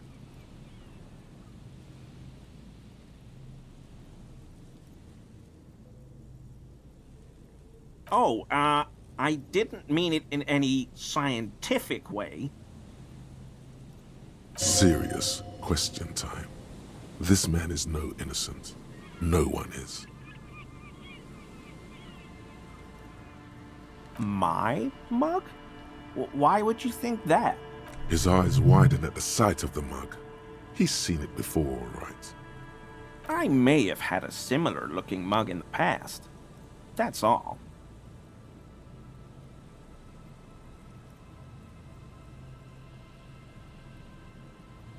Okay, I admit it. I threw the mug away in the trash container behind the hostel. I know I shouldn't have, and I am very sorry, officer. You're not going to find me, are you? Whew. Thank you. You won't regret this. I won't use another man's property to dump my garbage ever again. I don't know what got into me, really. Work has been stressful lately. Damn Koiko's price dumping us out of competition. What did you do, Gary? Nothing. Just answering some questions. Helping out the law. I know a guy who works with the trash collection services. CS Municipal. He gave me a master key for the trash containers of Martinez, so I can use the Whirling's trash compactor to store my own stuff. Garbage disposal is expensive as hell. The damn Hemians run it like a mob. I'm sorry, okay? I thought I could cut costs. I shouldn't have. I shouldn't have disgraced myself. Officer, please, let me explain. I was only cleaning up. I live right across the yard from where he was hanged, and I saw him stripped naked. All the clothes lying around in the yard, smelling. People are animals, you know? Then I came out to clean up the rags because no one else would. I put them into the Whirling's trash, along with a broken mug, admittedly. Okay, I was coming to throw the mug away, and, well, I threw the mug there and the clothes too. As he shifts uncomfortably, a series of clicks, like the clinking of glass beads against one another as they roll across a hardwood floor. You've heard this sound before, but where?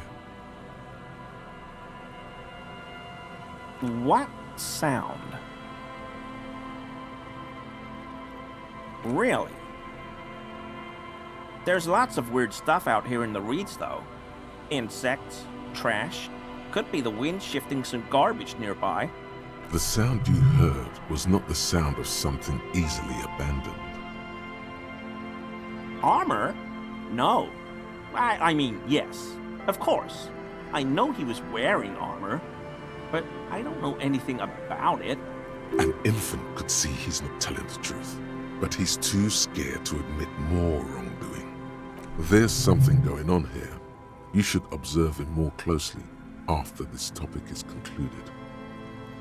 I hope I can help your investigation, in my small way.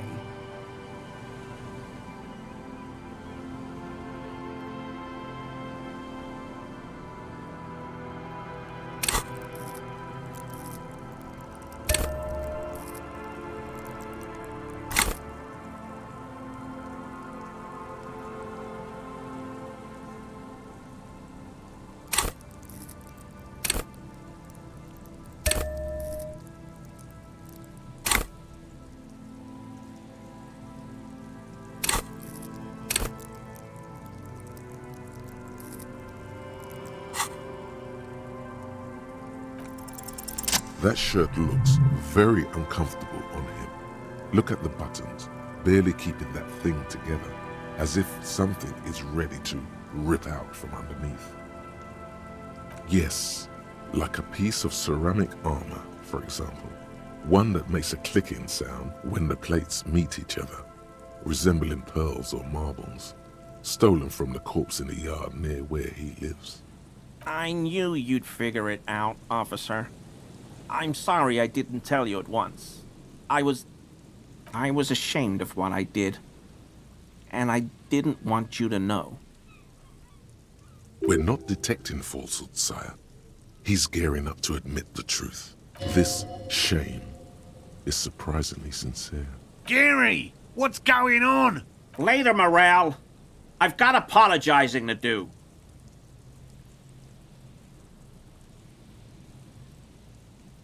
Everyone was picking those pieces off him, and I was watching them do it.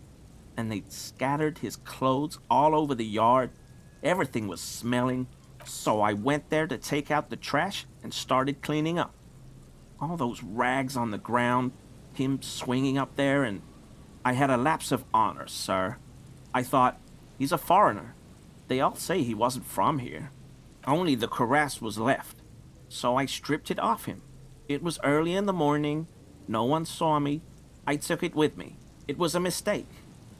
Had I known it'd give you guys trouble, I wouldn't have... Fuck. Because I was weak. I should have told you the moment I saw you. But... The hell, Gary? You in trouble? I'll explain later.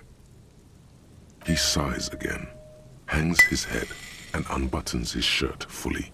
A cuirass that matches the dead man's boots comes into view. Soon it is in your hands, smelling of his sweat. I always thought it was the Union. Some Union hardasses lynched him because of the strike. But almost everyone in town knows that. I wish I could tell you more. This is all he knows. Yes, absolutely. I will never do anything like this again. I told you everything. I just took the cuirass, that's all. I promise. I don't know anything else. 'Tis true, sire. This man simply did not know what he was getting caught up in. No. I help Morel with research sometimes, and I've learned some things along the way. But I don't usually go in for picnics like this on my own.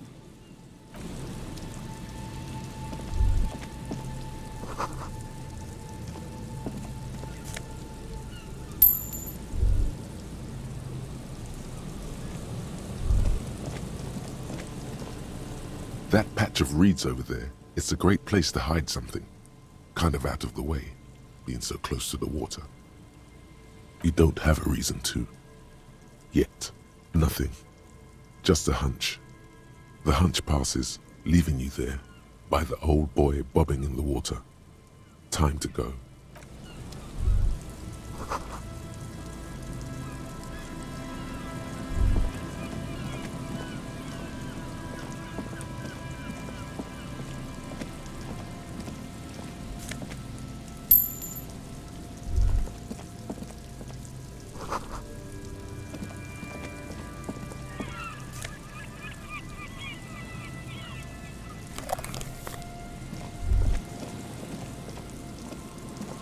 There's a trap in the reeds at your feet. Looks like the same one you saw Morel set before. Same mesh, same wiring. Behind you, the ruins of a residential building rise over the reeds, shielding them from the wind. The reeds rustle confidently. Locusts are crawling around in the trap, confused but uneaten. You see no carnivorous reed phasmid gorging on them.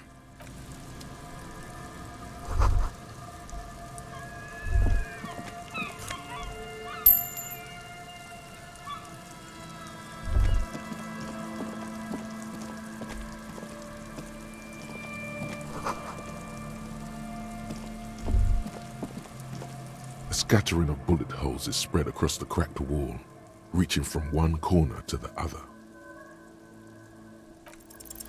A row of ghostly shades stand facing the wall.